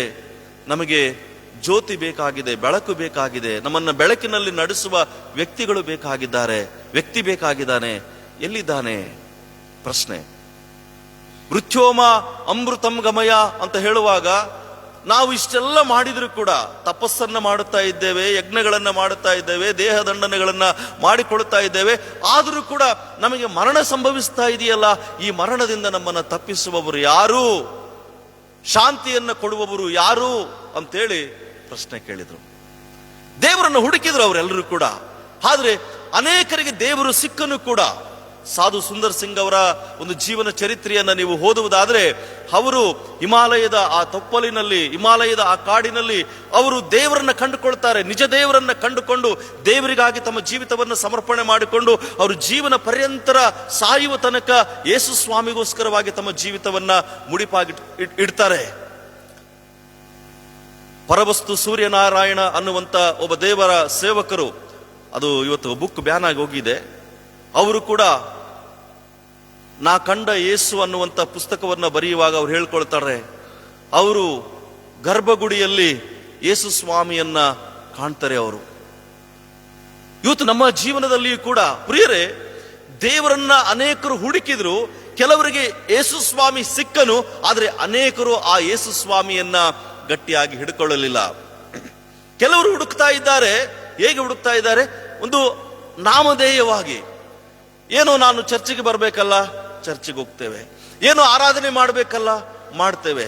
ಏನೋ ಪ್ರಾರ್ಥನೆ ಮಾಡಬೇಕಲ್ಲ, ಮಾಡ್ತೇವೆ. ಏನೋ ನಾವು ದೇವರಿಗೆ ಕೊಡಬೇಕಲ್ಲ, ನಾವು ಕೊಡ್ತೇವೆ. ಎಲ್ಲವೂ ಕೂಡ ಧಾರ್ಮಿಕ ಆಚರಣೆಗಳಿಗೆ ಸೀಮಿತವಾಗಿಡ್ತೇವೆ. ದೇವರನ್ನು ಹುಡುಕುವಂಥದ್ದು ಆ ರೀತಿಯಲ್ಲ. ಕೆಳಗಿನ ವಚನ, 2ನೇ ವಚನಕ್ಕೆ ಬರುವಾಗ, ನಾನು ಎದ್ದು ಊರಲ್ಲಿ ತಿರುಗುವೆನು, ಬೀದಿಗಳಲ್ಲಿಯೂ ಚೌಕಗಳಲ್ಲಿಯೂ ನನ್ನ ಪ್ರಾಣ ಪ್ರಿಯನನ್ನ ಹುಡುಕುವೆನು ಎಂದುಕೊಂಡೆನು. ಆಕೆ ಈಗ ನಿದ್ರೆಯಲ್ಲಿ ಹುಡುಕಿದ್ಲು, ಆಕೆಗೆ ಸಿಕ್ಲಿಲ್ಲ. ಈಗ ಏನ್ ಮಾಡ್ತಾ ಇದ್ದಾಳೆ? ಆಕೆ ತನ್ನ ಹಾಸಿಗೆಯನ್ನ ತೊರೆದು ಆಕೆಯ ಒಂದು ಕನಸಿನ ಆ ಒಂದು ವ್ಯಕ್ತಿಯನ್ನ ಹುಡುಕುವುದಕ್ಕೋಸ್ಕರವಾಗಿ ಏನ್ ಮಾಡ್ತಾ ಇದ್ದಾಳೆ? ಮಂಚದಿಂದ ಎದ್ದು ಆಕೆ ಈಗ ಬೀದಿಗೆ ಬರ್ತಾ ಇದ್ದಾಳೆ. ಅದನ್ನ ಫೇತ್ ಇನ್ ಆಕ್ಷನ್ ಅಂತೇಳಿ ನಾವು ಕರಿತೇವೆ. ನಂಬಿಕೆಯನ್ನ ಈಗ ಕಾರ್ಯರೂಪಕ್ಕೆ ತರುವಂತದ್ದು. ಪ್ರೀತಿಯ ದೇವಚಂದ್ರೇ, ನಮ್ಮಲ್ಲಿ ನಂಬಿಕೆ ಇದೆ, ನಾವು ದೇವರನ್ನು ಹುಡುಕ್ತಾ ಇದ್ದೇವೆ. ಆದ್ರೆ ಆ ಹುಡುಕಾಟ ಕೇವಲ ಹಾಸಿಗೆಗೆ ಮಾತ್ರ ಸೀಮಿತ ಆಗಿರಬಾರದು. ನಮ್ಮ ಜೀವನದಲ್ಲಿ ಪ್ರಯತ್ನಗಳನ್ನು ನಾವು ಮಾಡುವಾಗ, ಅದಕ್ಕೆ ಹೇಳ್ತಾನೆ ಭಕ್ತನು, ಹುಡುಕಿರಿ ಆತನು ನಿಮಗೆ ಸಿಗ್ತಾರೆ. ಹೇಗೆ ಹುಡುಕಬೇಕು? ತಾಳ್ಮೆಯಿಂದ ಆತನನ್ನು ಹುಡುಕಬೇಕು, ಆಸಕ್ತಿಯಿಂದ ಆತನನ್ನು ಹುಡುಕಬೇಕು, ನಂಬಿಕೆಯಿಂದ ಆತನನ್ನು ಹುಡುಕುವಾಗ ಖಂಡಿತವಾಗಿ ಆ ಯೇಸುವನ್ನು ನಮ್ಮ ಜೀವನದಲ್ಲಿ ನಾವು ಕಂಡುಕೊಳ್ಳಲಿಕ್ಕೆ ಸಾಧ್ಯ. ಮುಂದಿನ ವಚನದಲ್ಲಿ ನೋಡ್ತೇವೆ, ನಾನು ಬೀದಿಗಳಲ್ಲಿ ಚೌಕಗಳಲ್ಲಿ ನನ್ನ ಪ್ರಾಣವನ್ನ ಪ್ರಿಯನನ್ನ ಹುಡುಕುವೆನು ಅಂದುಕೊಂಡೆನು. ಎಸ್, ಇವತ್ತು ದೇವರು ಆತನು ನಮಗೆ ಸಿಕ್ಕಲಿಕ್ಕೋಸ್ಕರವಾಗಿ, ಆತನು ನಮಗೆ ದೊರಕುವುದಕ್ಕಾಗಿ, ಆತನು ನಮ್ಮ ಜೊತೆಗೆ ಮಾತನಾಡುವುದಕ್ಕಾಗಿ, ಆತನು ನಮ್ಮ ಜೊತೆಗೆ ಇರುವುದಕ್ಕೋಸ್ಕರವಾಗಿ ಬೈಬಲ್ ಹೇಳ್ತದೆ, ದೇವರು ಅವತ್ತು ಪ್ರವಾದಿಗಳ ಮೂಲಕವಾಗಿ, ನ್ಯಾಯಸ್ಥಾಪಕರ ಮೂಲಕವಾಗಿ, ಅರಸರ ಮೂಲಕವಾಗಿ ದೇವರು ಮಾತನಾಡಿದ. ಆದರೆ ಈ ಅಂತ್ಯ ದಿನಮಾನಗಳಲ್ಲಿ ಇಬ್ರಿಯ ಪತ್ರಿಕೆ 1ನೇ ಅಧ್ಯಾಯ ಹೇಳುತ್ತೆ, ಆತನು ತನ್ನ ಸೇವಕರ ಮೂಲಕವಾಗಿ ಮಾತನಾಡ್ತಾ ಇದ್ದಾನೆ, ತನ್ನ ವಾಕ್ಯದ ಮೂಲಕವಾಗಿ ಆತನು ಮಾತನಾಡ್ತಾ ಇದ್ದಾನೆ. ದೇವರು ನಮಗೆ ಇವತ್ತು ಹುಡುಕುವ ಪ್ರತಿಯೊಬ್ಬರಿಗೂ ಕೂಡ ಆತನು ದೊರಕುವುದಕ್ಕಾಗಿ, ಆತನು ಸಿಕ್ಕುವುದಕ್ಕಾಗಿ ಅಪೇಕ್ಷೆ ಉಳ್ಳಂತವನಾಗಿದ್ದಾನೆ. ಒಂದು ಸತ್ಯ ಹೇಳ, ನಮಗೆ ಎಷ್ಟು ಹುಡುಕಾಟದ ಒಂದು ಭಾವನೆ ಇದೆಯೋ, ದೇವರು ನಮಗೆ ಸಿಕ್ಕುವುದಕ್ಕಾಗಿ ಕೂಡ ಅಷ್ಟೇ ಆತನು ಆತುರ ಪಡ್ತಾ ಇದ್ದಾನೆ. 2 ಪೂರ್ವಕಾಲ ವೃತ್ತಾಂತ 15ನೇ ಅಧ್ಯಾಯದ 2ನೇ ವಚನವನ್ನು ನಾವು ಓದುವಾಗ, ದೇವರ ಸಮೀಪಕ್ಕೆ ನೀವು ಬನ್ನಿರಿ, ಆಗ ಆತನು ನಿಮ್ಮ ಸಮೀಪಕ್ಕೆ ಬರ್ತಾನೆ ಅಂತೇಳಿ ದೇವರ ವಾಕ್ಯದಲ್ಲಿ ನಾವು ನೋಡ್ತೇವೆ. 3ನೇದಾಗಿ ನಾವು ನೋಡ್ತೇವೆ, ಆ 3ನೇ ವಚನಕ್ಕೆ ನಾವು ಬಂದಾಗ, ಆ ಪ್ರಿಯನನ್ನ ಎಷ್ಟು ಹುಡುಕಿದ್ರು ಕೂಡ ನನಗೆ ಸಿಕ್ಕಲಿಲ್ಲ. 3ನೇ ವಚನ, ಊರಲ್ಲಿ ತಿರುಗುವಾಗ ಕಾವಲುಗಾರರ ಕೈಗೆ ನಾನು ಸಿಕ್ಕಿದನು, ನನ್ನ ಪ್ರಾಣ ಪ್ರಿಯನನ್ನು ಕಂಡಿರಾ ಎಂದು ಅವರನ್ನು ವಿಚಾರಿಸಿದನು, ಅವರನ್ನ ಬಿಟ್ಟ ತುಸ ಹೊತ್ತಿನೊಳಗಡೆ ನನ್ನ ಪ್ರಾಣ ಪ್ರಿಯನನ್ನ ಕಂಡುಕೊಂಡೆನು. ಕಾವಲುಗಾರರ ಕೈಯಲ್ಲಿ ನಾನು ಸಿಕ್ಕೆನು. ಹಾಗಾದ್ರೆ ಯಾರು ಈ ಕಾವಲುಗಾರರು? ಈ ಕಾವಲುಗಾರರು ಬೇರೆ ಯಾರು ಅಲ್ಲ, ಅವರು ದೇವರ ಸೇವಕರು. ಪ್ರಿಯರೇ, ಯೆಹೆಜ್ಕೇಲನ ಪ್ರವಾದನೆ ಗ್ರಂಥವನ್ನು ಓದುವಾಗ ದೇವರು ಹೇಳ್ತಾನೆ, ನಾನು ನಿನ್ನನ್ನ ಇಸ್ರಾಯೇಲರಿಗೆ ಕಾವಲುಗಾರನನ್ನಾಗಿ ನೇಮಿಸಿದ್ದೇನೆ. ಯೋಹಾನ್ ಸುವಾರ್ತೆ 21ನೇ ಅಧ್ಯಾಯವನ್ನು ಓದುವಾಗ ಅಲ್ಲಿ ಯೇಸು ಸ್ವಾಮಿ ಹೇಳ್ತಾನೆ ಪೇತ್ರನಿಗೆ, ನನ್ನ ಕುರಿಗಳನ್ನ ನೀನು ಮೇಯಿಸು, ನನ್ನ ಕುರಿಗಳನ್ನ ನೀನು ಕಾಯಿ ಅಂತ ಹೇಳ್ತಾನೆ. ಪ್ರಿಯರೇ, ಇವತ್ತು ದೇವರು ನಮಗೆ ಆತನು ಸಿಗುವುದಕ್ಕಾಗಿ, ದೇವರ ಕುರಿತಾಗಿ ನಾವು ತಿಳ್ಕೊಳ್ಳುವುದಕ್ಕಾಗಿ, ದೇವರನ್ನ ಆರಾಧಿಸುವುದಕ್ಕಾಗಿ, ದೇವರನ್ನ ಘನಪಡಿಸುವುದಕ್ಕಾಗಿ, ದೇವರ ಬಳಿಗೆ ನಾವು ಬರುವುದಕ್ಕೋಸ್ಕರವಾಗಿ ದೇವರು ತನ್ನ ಸೇವಕರನ್ನ ನಮಗೆ ಕೊಟ್ಟಿದ್ದಾನೆ, ತನ್ನ ಕಾವಲುಗಾರರನ್ನ ನಮಗೆ ಕೊಟ್ಟಿದ್ದಾನೆ. ಈ ಕಾವಲುಗಾರರ ಕೆಲಸ ಏನು ಗೊತ್ತಾ? ನಮಗೆ ಮಾರ್ಗದರ್ಶಕರು. ಅವರು ನಮ್ಮನ್ನ ದೇವರ ಕಡೆಗೆ ನಡೆಸುವುದಕ್ಕಾಗಿ ಪ್ರಯತ್ನಿಸುವಂತವರು ಅವರು. ಒಂದು ವಿಷಯ ಅರ್ಥ ಮಾಡಿಕೊಳ್ಬೇಡ್ರಿ, ನಾವು ಕಾವಲುಗಾರರ ಬಳಿಯಲ್ಲೇ ನಿಂತು ಹೋಗಬಾರದು. ಹೌದು, ಸೇವಕರು ನಮಗೆ ಮಾರ್ಗದರ್ಶನ ಮಾಡ್ತಾ ಇದ್ದಾರೆ, ನಮಗೆ ನಿತ್ಯ ಜೀವದ ಮಾರ್ಗದ ಬಗ್ಗೆ ನಮಗೆ ತಿಳಿ ಹೇಳ್ತಾ ಇದ್ದಾರೆ, ಉಪದೇಶಗಳನ್ನ ಕೊಡ್ತಾ ಇದ್ದಾರೆ. ಆಕೆ ಕಾವಲುಗಾರರ ಬಳಿಗೆ ಸಿಕ್ಕಾಗ ಅಲ್ಲಿ ಬೈಬಲ್ ಅಷ್ಟೇ ಹೇಳ್ತಾ ಇಲ್ಲ, ಕೆಳಗಿನ ವಚನದಲ್ಲಿ ನಾವು ನೋಡ್ತೇವೆ, ಏನ್ ಹೇಳ್ತದೆ? ಅವರನ್ನ ಬಿಟ್ಟ ತುಸ ಹೊತ್ತಿನೊಳಗಡೆ ಅಂತ ಹೇಳ್ತದೆ. ಅಂದ್ರೆ ಕಾವಲುಗಾರರನ್ನ ಬಿಟ್ಟು ಈಗ ಮುಂದೆ ಹೋಗಿದ್ದಾಳೆ. ಪ್ರಿಯರೇ, ಅನೇಕ ಸಾರಿ ನಮ್ಮ ನಂಬಿಕೆಗಳು, ನಮ್ಮ ಆತ್ಮೀಕ ಬೆಳವಣಿಗೆ, ನಮ್ಮ ಆತ್ಮೀಕ ಜೀವನದಲ್ಲಿ ಎಲ್ಲಿಗೆ ನಾವು ನಿಂತು ಹೋಗ್ತೀವಿ ಅಂತಂದ್ರೆ, I am sorry to say, ಬಹಳ ಸಾರಿ ನಾವು ಸೇವಕರನ್ನ ಆತುಕೊಂಡು ಸೇವಕರ ಮೇಲೆ ಅವ್ರನ್ನ ನಾವು ವಿರೋಧಿಸಬೇಕು ಅಂತೇಳಿ ಅಲ್ಲ, ಅವರು ನಮಗೆ ಮಾರ್ಗದರ್ಶನ ಮಾಡ್ತಾರೆ, ನಮಗೆ ಜ್ಞಾನವನ್ನು ಉಪದೇಶಿಸ್ತಾರೆ. ಬಟ್ ಬಹಳ ಜನ ಸೇವಕರನ್ನ ದೇವರಿಗಿಂತಲೂ ಹೆಚ್ಚಾಗಿ ಆರಾಧನೆ ಮಾಡುವಂತ ಕೆಲವು ಜನರಿದ್ದಾರೆ. ಸೇವಕರು ನಮಗೆ ಹಿತಾಲೋಚನೆಗಳನ್ನ ಕೊಡ್ತಾರೆ. ಅನೇಕ ಸಾರಿ ನಾನು ಕೆಲವು ಬೇರೆ ಸಭೆಗಳಿಗೆ ಹೋಗುವಾಗ ಸೇವಕರ ಬಗ್ಗೆ ನಮಗೆ ಗೌರವ ಇರಬೇಕು, ಅವ್ರನ್ನ ನಾವು ಸನ್ಮಾನಿಸಬೇಕು. ನಾನು ಸೇವಕರಿಗೆ ವಿರೋಧವಾಗಿ ನಡ್ಕೊಳ್ರಿ ಅಂತ ಹೇಳ್ತಾ ಇಲ್ಲ, ಅದರ ವಾಕ್ಯದ ಉದ್ದೇಶ ಅಲ್ಲ. ಏನ್ ಗೊತ್ತಾ? ಅವ್ರನ್ನ ನಾವು ಗೌರವಿಸಿ ಸನ್ಮಾನಿಸುವುದರ ಜೊತೆಗೆ ನಾವು ಸ್ವಲ್ಪ ಮುಂದೆ ಹೋಗ್ಬೇಕು. ಅಂದ್ರೆ ಯಾವಾಗ ಆಕೆ ಕಂಡುಕೊಳ್ತಾ ಇದ್ದಾಳೆ, ಅವರನ್ನ ಬಿಟ್ಟು ಮುಂದೆ ಹೋಗ್ಬೇಕು. ಅಂದ್ರೆ ಆತ್ಮೀಕ ಜೀವನದಲ್ಲಿ ನಾವು ಬೆಳಿಬೇಕು, ನಂಬಿಕೆಯಲ್ಲಿ ನಾವು ಬೆಳಿಬೇಕು, ವಾಕ್ಯದಲ್ಲಿ ಬೆಳಿಬೇಕು. ಯಾಕೆ ಇವತ್ತು ಅನೇಕ ವಿಶ್ವಾಸಿಗಳು ದಾರಿ ತಪ್ಪಿ ಹೋಗ್ತಾ ಇದ್ದಾರೆ? ಯಾಕೆ ಅನೇಕ ವಿಶ್ವಾಸಿಗಳು ಕೆಲವು ಬೋಧನೆಗಳಿಗೆ, ತಪ್ಪಾದಂತ ಬೋಧನೆಗಳಿಗೆ ಅವರು ಸಿಲುಕಿ ಹಾಕೊಂಡಿದ್ದಾರೆ ಅಂತಂದ್ರೆ, ನಾವು ವಾಕ್ಯ ಓದ್ತಾ ಇಲ್ಲ, ವೈಯಕ್ತಿಕವಾಗಿ ದೇವರನ್ನ ಸಂಧಿಸಲಿಕ್ಕೆ ಪ್ರಯತ್ನ ಮಾಡ್ತಾ ಇಲ್ಲ. ಕೆಲವರಿಗೆ ಸೇವಕರು ಏನ್ ಹೇಳ್ತಾರೋ ಅದೇ ವೇದವಾಕ್ಯ, ದೇವರವ್ರ ಮೂಲಕವಾಗಿ ಮಾತಾಡ್ತಾನೆ, ಅವರ ಆಲೋಚನೆಗಳನ್ನ ನಾವು ಪಡ್ಕೊಳ್ಬೇಕು. ಬಟ್ ನಾನು ಕೂಡ ದೇವರ ವಾಕ್ಯ ಓದ್ಬೇಕಲ್ವಾ? ನಾನು ಕೂಡ ದೇವರನ್ನ ವೈಯಕ್ತಿಕವಾಗಿ ಸಂಧಿಸ್ಬೇಕಲ್ವಾ? ನಾನು ಕೂಡ ದೇವರ ಸಮ್ಮುಖದಲ್ಲಿ ಕುಳಿತು ದೇವರನ್ನ ನಾವು ತಿಳ್ಕೊಳ್ಬೇಕಲ್ವಾ? ದೇವರು ತನ್ನ ವಾಕ್ಯವನ್ನು ನಮಗೆ ಕೊಟ್ಟಿದ್ದಾನೆ, ತನ್ನ ಹಿತಾಲೋಚನೆಗಳನ್ನು ನಮಗೆ ಕೊಟ್ಟಿದ್ದಾನೆ. ದೇವರು ನಮ್ಮ ಜೊತೆಗೂ ಕೂಡ ವೈಯಕ್ತಿಕವಾಗಿ ಮಾತನಾಡುವುದಕ್ಕಾಗಿ ಆತನು ಬಯಸ್ತಾನೆ. ಮುಂದಿನ ವಚನದಲ್ಲಿ ನಾವು ನೋಡ್ತೇವೆ, 4ನೇ ವಚನಕ್ಕೆ ಬರುವಾಗ, ಅವರನ್ನ ಬಿಟ್ಟ ತುಸು ಹೊತ್ತಿನೊಳಗಡೆ ನನ್ನ ಪ್ರಾಣ ಪ್ರಿಯನನ್ನ ನಾನು ಕಂಡುಕೊಂಡೆನು. ಕಂಡುಕೊಂಡ ನಂತರ ಏನ್ ಮಾಡ್ತಾ ಇದ್ದಾಳೆ ಆ ಸ್ತ್ರೀ? ತಾಯಿಯ ಮನೆಗೆ, ನನ್ನನ್ನು ಹೆತ್ತವಳ ಕೋಣೆಗೆ ಸೇರುವ ತನಕ ಬಿಡದೆ ಹಿಡಿದುಕೊಂಡೇ ಹೋದೆನು ಅಂತ ಹೇಳ್ತಾಳೆ. ತಾಯಿಯ ಮನೆ ಯಾವುದು ಗೊತ್ತಾ? ನಾನಿರುವಂತ ಸಭೆ, ಅದು ತಾಯಿಯ ಮನೆ. ಇಲ್ಲಿ ಕಾವಲುಗಾರರನ್ನ ದೇವರು ನಮಗೆ ಕೊಟ್ಟಿದ್ದಾನೆ, ಸಭೆಯನ್ನ ದೇವರು ನಮಗೆ ಕೊಟ್ಟಿದ್ದಾನೆ. ನಮ್ಮ ಪೋಷಣೆ, ನಮ್ಮ ಪಾಲನೆ, ನಮ್ಮ ಆತ್ಮಿಕ ಬೆಳವಣಿಗೆ ಎಲ್ಲಿ ಆಗುತ್ತೆ? ಸಭೆಯಲ್ಲಿ ಆಗುತ್ತೆ. ಪ್ರಿಯರೇ, ಇವತ್ತು ದೇವರು, ಈ ವಾಕ್ಯದ ಒಂದು ತಾತ್ಪರ್ಯ ಏನು ಅಂತಂದ್ರೆ, ದೇವರು ನಮಗೆ ಏನು ಕೊಟ್ಟಿದ್ದಾನೋ ಅದನ್ನ ಇತರರಿಗೂ ಕೂಡ ನಾವು ಸಾರಬೇಕು, ಇತರರಿಗೂ ನಾವು ತಿಳಿಸಬೇಕು, ಇತರರಿಗೂ ನಾವು ಅದರ ಕುರಿತಾಗಿ ಹಂಚಿಕೊಳ್ಬೇಕು. ಆಕೆ ತಾನು ಕಂಡುಕೊಂಡಂತ ಆ ವ್ಯಕ್ತಿಯನ್ನ ಕರಕೊಂಡು ತನ್ನ ತಾಯಿಯ ಮನೆಗೆ ಹೋಗ್ತಾ ಇದ್ದಾಳೆ ಅಂತೇಳಿ ಬೈಬಲ್ ಹೇಳ್ತಾ ಇದೆ. ಹಾಗಾದ್ರೆ ಇವತ್ತು ವಿಶ್ವಾಸಿಗಳಾಗಿರುವಂತ ನಾವು ಇವತ್ತು ನಮ್ಮ ಒಂದು ನಿಲುವು, ನಮ್ಮ ಒಂದು ಬೆಳವಣಿಗೆ, ನಮ್ಮ ಆತ್ಮೀಕವಾದಂಥ ನಂಬಿಕೆಯ ಜೀವನ ಅದು ಎಲ್ಲಿ ಪ್ರಾರಂಭ ಆಗುತ್ತೆ? ತಾಯಿಯ ಈ ಮನೆಯಲ್ಲಿ, ಈ ಸಭೆಯಲ್ಲಿ ನಾವು ಪ್ರಾರಂಭ ಆಗುತ್ತೆ. ಅದಕ್ಕೆ ಬೈಬಲ್ ಹೇಳ್ತದೆ, ನಾವು ಇದನ್ನು ಪ್ರೀತಿಸಬೇಕು, ಇದನ್ನ ಗೌರವಿಸಬೇಕು, ಇದನ್ನ ಸನ್ಮಾನಿಸಬೇಕು. ಇಲ್ಲಿ ದೇವರು ನಮ್ಮ ಜೀವನದಲ್ಲಿ ಏನೆಲ್ಲ ಆಶೀರ್ವಾದಗಳನ್ನ ಮಾಡುತ್ತಾ ಇದ್ದಾನೋ ನಾವು ಇತರರಿಗೂ ಕೂಡ ಅದನ್ನ ಸಾರಿ ಹೇಳುವಂತವರಾಗಬೇಕು.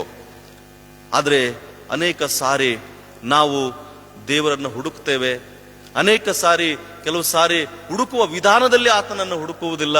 ಅನೇಕ ಸಾರಿ ದೇವರು ನಮಗೆ ಸಿಗ್ತಾನೆ, ಆದ್ರೆ ಆತನ ಸಿಕ್ಕಾಗ ನಾವೇನ್ ಮಾಡ್ತೇವೆ? ಅದನ್ನ ನಮ್ಮ ಜೀವನದಲ್ಲಿ ಗಟ್ಟಿಯಾಗಿ ಇಟ್ಕೊಳ್ಳಲ್ಲ. ಆ ಸ್ತ್ರೀಗೆ ಸಿಕ್ಕಾಗೆ ಆತನನ್ನ ಕೈ ಬಿಡಲಿಲ್ಲ. ಏನ್ ಮಾಡ್ತಾ ಇದ್ದಾಳೆ? ಆತನನ್ನ ಸೀದಾ ತಾಯಿಯ ಮನೆಗೆ ಕರ್ಕೊಂಡು ಹೋಗ್ತಾ ಇದ್ದಾಳೆ. ಪ್ರಿಯರೇ, ದೇವರು ನಮಗೆ ಸಿಕ್ಕಾಗ ಆತನನ್ನ ನಾವು ಗಟ್ಟಿಯಾಗಿ ಹಿಡ್ಕೊಳ್ಬೇಕು. ಬೈಬಲ್ ಹೇಳ್ತದೆ, ಯೆಹೋವನು ಸಿಕ್ಕುವ ಕಾಲದಲ್ಲಿ ಆತನನ್ನ ಹುಡುಕಿರಿ, ಆತನು ಸಮೀಪದಲ್ಲಿರುವಾಗ ಆತನಿಗೆ ಬಿನ್ನಹ ಮಾಡಿರಿ. ಪ್ರಕಟಣೆ ಗ್ರಂಥದ 3ನೇ ಅಧ್ಯಾಯದಲ್ಲಿ ಹೇಳ್ತಾನೆ ಸಭೆಗೆ, ನಿನಗಿರುವುದನ್ನ ಗಟ್ಟಿಯಾಗಿ ಹಿಡಿದುಕೋ, ನಾನು ಬೇಗ ಬರ್ತೀನಿ ಅಂತೇಳಿ ಯೇಸು ಸ್ವಾಮಿ ವಾಗ್ದಾನ ಮಾಡಿದ್ದಾನೆ. ರೋಮಾಪುರದವರಿಗೆ ಬರೆದ ಪತ್ರಿಕೆ 1ನೇ ಅಧ್ಯಾಯದಲ್ಲಿ ಕೆಲವು ವಚನಗಳನ್ನು ನಾವು ಮಾತ್ರ ಓದ್ಕೊಳ್ಳೋಣ. 18ನೇ ವಚನದಿಂದ, ರೋಮಾಪುರದವರಿಗೆ ಬರೆದ ಪತ್ರಿಕೆ 1ನೇ ಅಧ್ಯಾಯದ 18ನೇ ವಚನ ದಯಮಾಡಿ ನನಗೋಸ್ಕರವಾಗಿ ಯಾರಾದರೂ ಓದ್ತೀರಾ? ದುಷ್ಟತನವನ್ನು ನಡೆಸಿ ಸತ್ಯವನ್ನು ಅಣಗಿಸುವವರಾದ ಮನುಷ್ಯರು ಎಲ್ಲಾ ವಿಧವಾದ ಭಕ್ತಿಹೀನತೆಯ ಮೇಲೆಯೂ ದುಷ್ಟತನದ ಮೇಲೆಯೂ ದೇವರ ಕೋಪವು ಪರಲೋಕದಿಂದ ತೋರಿ ಬರುತ್ತದೆ. ಯಾಕಂದರೆ ದೇವರ ವಿಷಯವಾಗಿ ತಿಳಿಯಬಹುದಾದದ್ದು ಅವರ ಮನಸ್ಸಿಗೆ ಸ್ಪಷ್ಟವಾಗಿ ತಿಳಿದದೆ, ಅದನ್ನು ಅವರಿಗೆ ದೇವರೇ ಸ್ಪಷ್ಟವಾಗಿ ತಿಳಿಸಿದನು. ಹೇಗೆಂದರೆ ಕಣ್ಣಿಗೆ ಕಾಣದಿರುವ ಆತನ ಗುಣಲಕ್ಷಣಗಳು, ಅಂದರೆ ಆತನ ನಿತ್ಯ ಶಕ್ತಿಯು, ದೇವತ್ವವು ಜಗತ್ಪುತ್ಪತ್ತಿ ಮೊದಲುಗೊಂಡು ಆತನು ಮಾಡಿದ ಸೃಷ್ಟಿಗಳ ಮೂಲಕ ಬುದ್ಧಿಗೆ ಗೊತ್ತಾಗಿ ಕಾಣಬರುತ್ತದೆ. ಹೀಗಿರುವುದರಿಂದ ಅವರು ಉತ್ತರವಿಲ್ಲದವರಾಗಿದ್ದಾರೆ. ಯಾಕಂದರೆ ದೇವರ ವಿಷಯವಾಗಿ ಅವರಿಗೆ ತಿಳುವಳಿಕೆ ಇದ್ದರೂ ಅವರು ಆತನು ದೇವರೆಂದು ಘನಪಡಿಸಲಿಲ್ಲ. ಆತನ ಉಪಕಾರಗಳನ್ನು ನೆನೆಸಿ ಆತನನ್ನು ಸ್ತುತಿಸಲಿಲ್ಲ. Thank you brother, thank you. So ದೇವರು 21ನೇ ವಚನ ಹೇಳ್ತದೆ, ಯಾಕೆಂದರೆ ದೇವರ ವಿಷಯವಾಗಿ ಅವರಿಗೆ ತಿಳುವಳಿಕೆ ಇದ್ದರೂ ಅವರು ಆತನನ್ನ ದೇವರೆಂದು ಘನಪಡಿಸಲಿಲ್ಲ, ಆತನ ಉಪಕಾರಗಳನ್ನ ನೆನೆಸಿ ಆತನನ್ನ ಸ್ತುತಿಸಲಿಲ್ಲ. ದೇವರು ನಮಗೆ ಸಿಕ್ಕಾಗ, ದೇವರು ನಮಗೆ ದೊರೆತಾಗ, ದೇವರನ್ನ ನಾವು ಕಂಡುಕೊಂಡಿದ್ದೇವೆ. ಆದರೆ ಇವತ್ತು ಆ ದೇವರನ್ನ ನಾವು ಯಾವ ರೀತಿಯಲ್ಲಿ ಗಟ್ಟಿಯಾಗಿ ಹಿಡ್ಕೊಂಡಿದ್ದೇವೆ? ನಮ್ಮ ಜೀವನದಲ್ಲಿ ಕೆಲವು ಸಾರಿ ಸಮಸ್ಯೆಗಳು ಬರ್ತದೆ, ಕಷ್ಟಗಳು ಬರ್ತದೆ, ಕಣ್ಣೀರು ನೋವುಗಳು ಬರ್ತದೆ. ಕೆಲವು ಸಾರಿ ನಮ್ಮ ಆಪ್ತರನ್ನ ನಾವು ಕಳ್ಕೊಳ್ತೇವೆ. ಅನೇಕ ಸಾರಿ ಜೀವನದಲ್ಲಿ ನಾವು ನೆನೆಸದೆ, ನಾವು ಊಹಿಸದೇ ಇರುವಂತಹ ಕೆಲವು ಘಟನೆಗಳು ನಮ್ಮ ಜೀವನದಲ್ಲಿ ಜರುಗಿ ಹೋದಾಗ ಅನೇಕ ಸಾರಿ ನಂಬಿಕೆಯಲ್ಲಿ ಯೋಬನ ಹೆಂಡತಿಯ ಹಾಗೆ ನಾವು ದೇವರನ್ನ ದೂಷಿಸಲಿಕ್ಕೆ ಪ್ರಾರಂಭಿಸ್ತೇವೆ, ಪರಿಸ್ಥಿತಿಗಳನ್ನು ದೂಷಿಸಲಿಕ್ಕೆ ಪ್ರಾರಂಭಿಸ್ತೇವೆ. ಪ್ರಿಯರೇ, ಸಂತೋಷವಾಗಿದ್ದಾಗ ದೇವರನ್ನ ಆರಾಧಿಸುವಂಥದ್ದು ಬೇರೆ, ಅನುಕೂಲಗಳಿದ್ದಾಗ ದೇವರನ್ನ ಸ್ತುತಿಸುವಂಥದ್ದು ಬೇರೆ. ಆದರೆ ನಮ್ಮ ಜೀವನದಲ್ಲಿ ಸಂತೋಷ ಇಲ್ಲದೆ ಇರುವಾಗಲೂ ಕೂಡ, ನಾನು ಹೇಳಿದನಲ್ಲ ನಿನ್ನೆ, ಟ್ರೈನ್ ಮಿಸ್ ಆಗಿ ಹೋಯ್ತು, ಪ್ರಾರ್ಥನೆ ಮಾಡಿದೆ, ಪ್ರಾರ್ಥನೆಗೆ ಉತ್ತರ ಸಿಗಲಿಲ್ಲ. ಒಂದೇ ವಿಷಯ ಮನಸ್ಸಿನಲ್ಲಿ ದೇವರ ಆತ್ಮನ ಕೊಟ್ಟಿದ್ದು, ಈಗಲೂ ನನ್ನನ್ನು ನೀನು ಸ್ತುತಿಸಬೇಕು ಅಂತೇಳಿ. ದೇವರು ನಮ್ಮ ಜೀವನದಲ್ಲಿ ಕೆಲವು ಇಂಥ ಪರಿಸ್ಥಿತಿಗಳನ್ನು ಉಂಟು ಮಾಡುವುದರ ಉದ್ದೇಶ ಏನು ಅಂತಂದ್ರೆ, ಆ ಸಂದರ್ಭದಲ್ಲಿ ನಾವು ಯಾವ ರೀತಿಯಲ್ಲಿ ದೇವರನ್ನ ನಾವು ಆತನನ್ನು ನಂಬುತ್ತೇವೆ, ಆತನನ್ನ ಗಟ್ಟಿಯಾಗಿ ಹಿಡ್ಕೊಳ್ತೇವೆ ಅನ್ನುವಂಥ ಒಂದು ಪರೀಕ್ಷೆ ನಮ್ಮ ಜೀವನದಲ್ಲಿ ನಡೀತಾ ಇರ್ತದೆ. ಕೆಲವು ಸಾರಿ ನಮಗೀಗ ಅನಿಸುತ್ತಲ್ಲ, ಅಯ್ಯೋ ನಾನು ಇಷ್ಟೆಲ್ಲ ಆತ್ಮಿಕವಾಗಿ ನಾನು ಇದ್ರೂ ಕೂಡ ಯಾಕೆ ನನ್ನ ಜೀವನದಲ್ಲಿ ಈ ರೀತಿಯಾದಂಥ ಸನ್ನಿವೇಶಗಳು ಅನ್ನುವಂಥ ಪ್ರಶ್ನೆಗಳು ನಮ್ಮ ಜೀವನದಲ್ಲಿ ಬರ್ತದೆ. ಪ್ರಿಯರೇ, ಈ ಸಂದರ್ಭದಲ್ಲಿಯೂ ಕೂಡ ನೋಡಿ, ನಾವು ಆದಿಕಾಂಡ 32ನೇ ಅಧ್ಯಾಯದ 22ರಿಂದ 32 ವಚನಗಳನ್ನು ಓದುವಾಗ, ಯಬ್ಬೋಕ್ ಅನ್ನುವಂಥ ಒಳೆಯ ಬಳಿಯಲ್ಲಿ ಒಂದು ಘಟನೆ ಜರುಗ್ತಾ ಇದೆ. ಯಾಕೋಬ ಅವನು 21 ವರ್ಷಗಳು ಲಾಬಾನನ ಬಳಿಯಲ್ಲಿ ಇದ್ದು ಹಿಂತಿರುಗಿ ಬರ್ತಾ ಇದ್ದಾನೆ. ಯಾಕೋಬನ ಜೀವಿತವನ್ನು ನಾವು ಬಹಳ ಸೂಕ್ಷ್ಮವಾಗಿ ಗಮನಿಸುವುದಾದ್ರೆ, ಯಾಕೋಬ ಏನ್ ಮೋಸ ಮಾಡಿದ್ನು ಏಸಾವನಿಗೆ, ಅದಕ್ಕೆ ಬಡ್ಡಿಗೆ ಚಕ್ರ ಬಡ್ಡಿ ದೇವರು ಅವನಿಗೆ ಕೊಟ್ಟನು. ಅಲ್ಲಿ ಸಾಕ್ಷಿ ಕೊಡ್ತಾನೆ ಅವನು, ನನಗೆ ನೀನು 10 ಸಾರಿ ಮೋಸ ಮಾಡಿದ್ದಿ ಅಂತೇಳಿ. ಯಾಕೋಬ 1 ಸಾರಿ ಅಥವಾ 2 ಸಾರಿ ಮೋಸ ಮಾಡಿದ ಏಸಾವನಿಗೆ. ಆದ್ರೆ ಯಾಕೋಬನಿಗೆ ಲಾಬಾನನ ಬಳಿಯಲ್ಲಿ ಅನೇಕ ಸಾರಿ ಇಂಥ ಅನುಭವಗಳನ್ನು ತಗೊಂಡು ಬಂದ ದೇವರು. ಬಟ್ ಒಂದು ಸಾಕ್ಷಿ ಕೊಡ್ತಾನೆ, ಈ ಸಂದರ್ಭದಲ್ಲಿಯೂ ಕೂಡ ದೇವರು ನನ್ನ ಸಂಗಡ ಇದ್ದ. ಯಾಕೋಬನ ಒಂದು ಶ್ರೇಯಸ್ಸು, ಯಾಕೋಬನ ಒಂದು ಯಶಸ್ಸು, ಯಾಕೋಬನ ಒಂದು ಅಭಿವೃದ್ಧಿಗೆ ಕಾರಣ ಏನು ಗೊತ್ತಾ? ಯಾಕೋಬನು ಲಾಬಾನನ ಮನೆಗೆ ಹೋದಾಗಲೂ ಕೂಡ ಆ ದೇವರನ್ನೇ ನೋಡ್ತಾ ಇದ್ದ. ಅವನು ಆ ದೇವರ ಕೈಗಳನ್ನೇ ನೋಡ್ತಾ ಇದ್ದ. 123ನೇ ಕೀರ್ತನೆಯಲ್ಲಿ ಹೇಳ್ತದೆ, ಯಜಮಾನನ ಕೈಗಳನ್ನ ದಾಸನ ಕಣ್ಣುಗಳು, ಯಜಮಾನಿಯ ಕೈಗಳನ್ನ ದಾಸಿಯ ಕಣ್ಣುಗಳು ನೋಡುವ ಪ್ರಕಾರವಾಗಿ ಯೆಹೋವನೇ ನನ್ನ ಕಣ್ಣುಗಳು ನಿನ್ನ ಕೈಗಳನ್ನೇ ನೋಡ್ತದೆ. ಲಾಬಾನನ ಮನೆಯಲ್ಲಿದ್ದಾಗಲೂ ಕೂಡ ಅವನ ಕಣ್ಣು ಎಲ್ಲ ಕೂಡ ದೇವರ ಕೈಗಳ ಮೇಲೆ ಇತ್ತು. ಅಲ್ಲಿ ಎಬ್ಬೋ ಕೊಳಿಯ ಬಳಿಯಲ್ಲಿ ದಾಟಿದ ನಂತರ ಏಸಾವನ ಈ ರೀತಿಯಲ್ಲಿ ಸಾಕ್ಷಿ ಕೊಡ್ತಾನೆ, ನಾನು ಹೋಗುವಾಗ ನನ್ನ ಕೈಯಲ್ಲಿ ಕೇವಲ ಕೋಲು ಮಾತ್ರವೇ ಇತ್ತು, ಈಗ ನಾನು 2 ಪಾಳೆಯದ ಒಡೆಯನಾಗಿದ್ದೇನೆ ಅಂತೇಳಿ. ಮೋಸ ಆಯಿತು, ವಂಚನೆ ಆಯಿತು, ಆದ್ರೆ ದೇವರನ್ನ ಮಾತ್ರ ಬಿಡ್ಲಿಲ್ಲ. ಎಬ್ಬೋ ಕೋಳಿಯ ಬಳಿಯಲ್ಲಿ ರಾತ್ರಿಯಲ್ಲಿ ಆ ದೇವದೂತನ ಬಂದು ಯಾಕೋಬನ ಸಂಗಡ ಹೋರಾಟ ಮಾಡುವಾಗ ಬೈಬಲ್ ಹೇಳ್ತದೆ, ಬೆಳಿಗ್ಗೆ ಆಗುವ ತನಕ ಆ ದೇವದೂತನೊಂದಿಗೆ ಹೋರಾಟ ಮಾಡಿ ಯಾಕೋಬನು ಜಯವೀರನಾದನು ಅಂತ ಹೇಳ್ತದೆ. ಕೊನೆಯದಾಗಿ ಅಯ್ಯ ನನ್ನನ್ನು ಬಿಡು ಅಂತೇಳಿ ದೇವದೂತನ ಹೇಳಿದಾಗ, ನೀನ್ ಯಾರು ಅಂತೇಳಿ ಕೇಳ್ತಾನೆ. ಯಾಕೋಬನನ್ನು ಹೇಳ್ತಾನೆ, ನೀನು ನನ್ನನ್ನು ಆಶೀರ್ವದಿಸದ ಹೊರತು ನಾನು ನಿನ್ನನ್ನ ಬಿಡುವುದಿಲ್ಲ. ಪ್ರೀತಿಯ ದೇವಜನರೇ, ಈ ಬೆಳಗಿನ ಜಾವದಲ್ಲಿ ದೇವರನ್ನ ನಾವು ನಮ್ಮ ಜೀವನದಲ್ಲಿ ಎಲ್ಲ ಪರಿಸ್ಥಿತಿಗಳಲ್ಲಿಯೂ ಕೂಡ ಗಟ್ಟಿಯಾಗಿ ಹಿಡಿದುಕೊಳ್ಳೋಣ. ಯಾಕೋಬನಿಗೆ ದೇವರು ಏನು ವಾಗ್ದಾನ ಮಾಡಿದ್ದನೋ, 21 ವರ್ಷಗಳು ಯಾಕೋಬನ ಅಂದುಕೊಂಡಿದ್ದಿರಬಹುದು, ದೇವರೇನೋ ವಾಗ್ದಾನ ಮಾಡಿದ್ದಾನೆ, ಬಟ್ ನನ್ನ ಜೀವನದಲ್ಲಿ ಏನು ಕೂಡ ಸಂಭವಿಸ್ತಾ ಇಲ್ಲ ಅಂತೇಳಿ. ಆದ್ರೆ ಒಂದು ದಿವಸ ಬರ್ತದೆ, ಯಾಕೋಬನೇ ತಿರುಗಿ ನಿನ್ನ ಸ್ವದೇಶಕ್ಕೆ ನೀನು ಹೊರಟು ಹೋಗು ಅಂತೇಳಿ ದೇವರು ಹೇಳಿದಾಗ ಅವನು ಬರಿ ಕೈಯಿಂದ ಬರಲಿಲ್ಲ. ದೇವರು ಅನೇಕ ಅದ್ಭುತಗಳನ್ನು ಯಾಕೋಬನಿಗೋಸ್ಕರವಾಗಿ ಲಾಬಾನನ ಮನೆಯಲ್ಲಿ ಮಾಡಿದ ಹಾಗೆ ಇವತ್ತು ನಮ್ಮ ಜೀವನದಲ್ಲಿ ಕೂಡ ಆ ದೇವರನ್ನು ನಾವು ಗಟ್ಟಿಯಾಗಿ ಹಿಡ್ಕೊಳ್ಳುವಾಗ ಒಂದು ದಿವಸ ಬರ್ತದೆ, ಒಂದು ಸಮಯ ಬರ್ತದೆ, ಒಂದು ಗಳಿಗೆ ಬರ್ತದೆ, ನಮ್ಮ ಜೀವನದ ಇಲ್ಲ ಎಲ್ಲ ಅನಾನುಕೂಲತೆಯ ಪರಿಸ್ಥಿತಿಗಳನ್ನ ಅನುಕೂಲವಾಗಿ ದೇವರು ನಮ್ಮ ಮುಂದೆ ಆತನ ನಿಲ್ಲಿಸುವಂತವನಾಗಿದ್ದಾನೆ. ಆಗ ನಮ್ಮ ನಂಬಿಕೆ ಬೆಳೆಯುತ್ತೆ, ನಮ್ಮ ಆತ್ಮಿಕತೆ ಬೆಳೆಯುತ್ತೆ, ದೇವರೊಟ್ಟಿಗಿನ ನಮ್ಮ ಸಂಬಂಧ ಬೆಳೆಯುತ್ತೆ. ಆಕೆ ತನಗೆ ಸಿಕ್ಕಿರುವಂತ ಆ ವ್ಯಕ್ತಿಯನ್ನ ಆಕೆ ತನ್ನ ತಾಯಿಯ ಮನೆಗೆ ಕರ್ಕೊಂಡು ಬಂದು ಸಂತೋಷ ಪಡ್ತಾ ಇದ್ದಾಳೆ. ನಾನು ಕಳ್ಕೊಂಡಂತ, ನಾನು ಹುಡುಕ್ತಾ ಇರುವಂತ ನನ್ನ ಇನಿಯನು ನನಗೆ ಸಿಕ್ಕಿದ್ದಾನೆ. ಪ್ರೀತಿಯ ದೇವಚಂದ್ರೆ, ಇವತ್ತು ಆ ಇನಿಯನನ್ನ ನಾವು ಗಟ್ಟಿಯಾಗಿ ಹಿಡ್ಕೊಳ್ಳೋಣ. ಆತನ ಮಹಿಮೆಗಾಗಿ ನಾವು ನಂಬಿಕೆಯಿಂದ ಜೀವಿಸೋಣ. ದೇವರಿ ವಾಕ್ಯಗಳನ್ನ ಆಶೀರ್ವದಿಸಲಿ. ಪ್ರಾರ್ಥನೆ ಮಾಡೋಣ. ಪ್ರೀತಿಯುಳ್ಳ ನಮ್ಮ ಪರಲೋಕದ ತಂದೆಯಾದ ದೇವರೇ, ಹುಡುಕುವವರಿಗೆ ಸಿಕ್ಕುವವನು, ತಟ್ಟುವವರಿಗೆ ತೆರೆಯುವವನು, ಹೌದು ಬೇಡುವವರಿಗೆ ಕೊಡುವವನು ನೀನಾಗಿದ್ದೀಯ. ಅದಕ್ಕಾಗಿ ನನಗೆ ಸ್ತೋತ್ರಪ್ಪ. ಆಸಕ್ತಿಯಿಂದ ನಾವು ಹುಡುಕುವುದಕ್ಕೆ, ಆಸಕ್ತಿಯಿಂದ ನಾವು ಬೇಡುವುದಕ್ಕೆ, ಆಸಕ್ತಿಯಿಂದ ನಾವು ತಟ್ಟುವುದಕ್ಕೆ ನಿನ್ನ ಕೃಪೆಯನ್ನು ನಮಗೆ ದಯಪಾಲಿಸಿಕೊಟ್ಟು ನಡೆಸು. ಯಾವ ರೀತಿಯಲ್ಲಿ ಆ ಸುನಾಮ್ಯದ ಸ್ತ್ರೀ, ಯೆರೂಸಲೇಮಿನ ಸ್ತ್ರೀ ದೇವರೇ ನಿನ್ನನ್ನು ಸಿಕ್ಕುವ ತನಕ ಹುಡುಕಿದಳು, ಹಾಗೆ ನಮ್ಮ ಜೀವನದಲ್ಲಿ ಇವತ್ತು ಅನೇಕ ಪ್ರಶ್ನೆಗಳು ನಮ್ಮಲ್ಲಿ ಇದ್ದಿರಬಹುದು, ಅನೇಕ ಪರಿಸ್ಥಿತಿಗಳು ವ್ಯತಿರಿಕ್ತವಾಗಿದ್ದಿರಬಹುದು, ಅನೇಕ ಹೋರಾಟಗಳ ಮಧ್ಯದಲ್ಲಿ ನಾವು ಹಾದು ಹೋಗ್ತಾ ಇರಬಹುದು. ಆದರೆ ಹುಡುಕುವ ತನಕ, ಸಿಕ್ಕುವ ತನಕ, ಉತ್ತರ ಹೊಂದಿಕೊಳ್ಳುವ ತನಕ ಯಾಕೋಬನಂತೆ ನಿನ್ನೊಂದಿಗೆ ನಾವು ಹೋರಾಟ ಮಾಡುತ್ತಾ ಆ ಉತ್ತರಗಳನ್ನು ಪಡ್ಕೊಳ್ಳಿಕ್ಕಾಗುವಂತೆ ನಮಗೆ ನೀನು ಸಹಾಯ ಮಾಡು ಸ್ವಾಮಿ. ಪ್ರಾರ್ಥನೆ ಕೇಳಿದಕ್ಕಾಗಿ ಸ್ತೋತ್ರ. ಯೇಸುವಿನ ನಾಮದಲ್ಲಿ ಬೇಡಿಕೊಳ್ತೇವೆ ತಂದೆ, ಆಮೇನ್.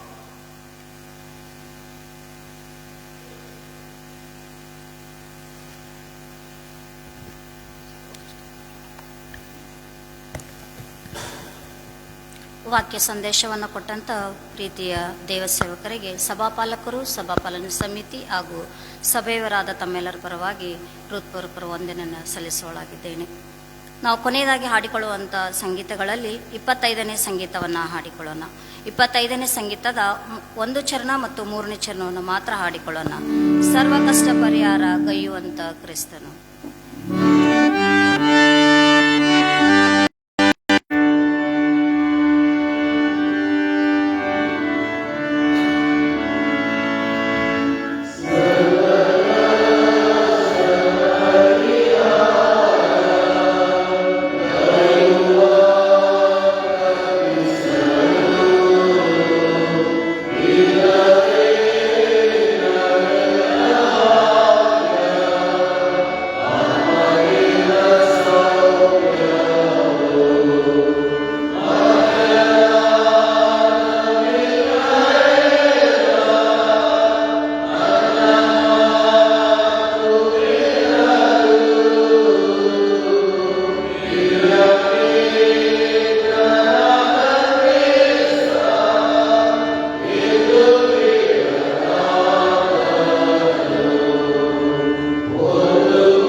ನಾವು 103ನೇ ಕೀರ್ತನೆಯಲ್ಲಿರುವಂಥ ಮೊದಲಿನ 2 ವಚನಗಳನ್ನು ಹೇಳಿ ಅಂಥ ಆಶೀರ್ವಾದವನ್ನು ಪಡ್ಕೊಳ್ಳೋಣ.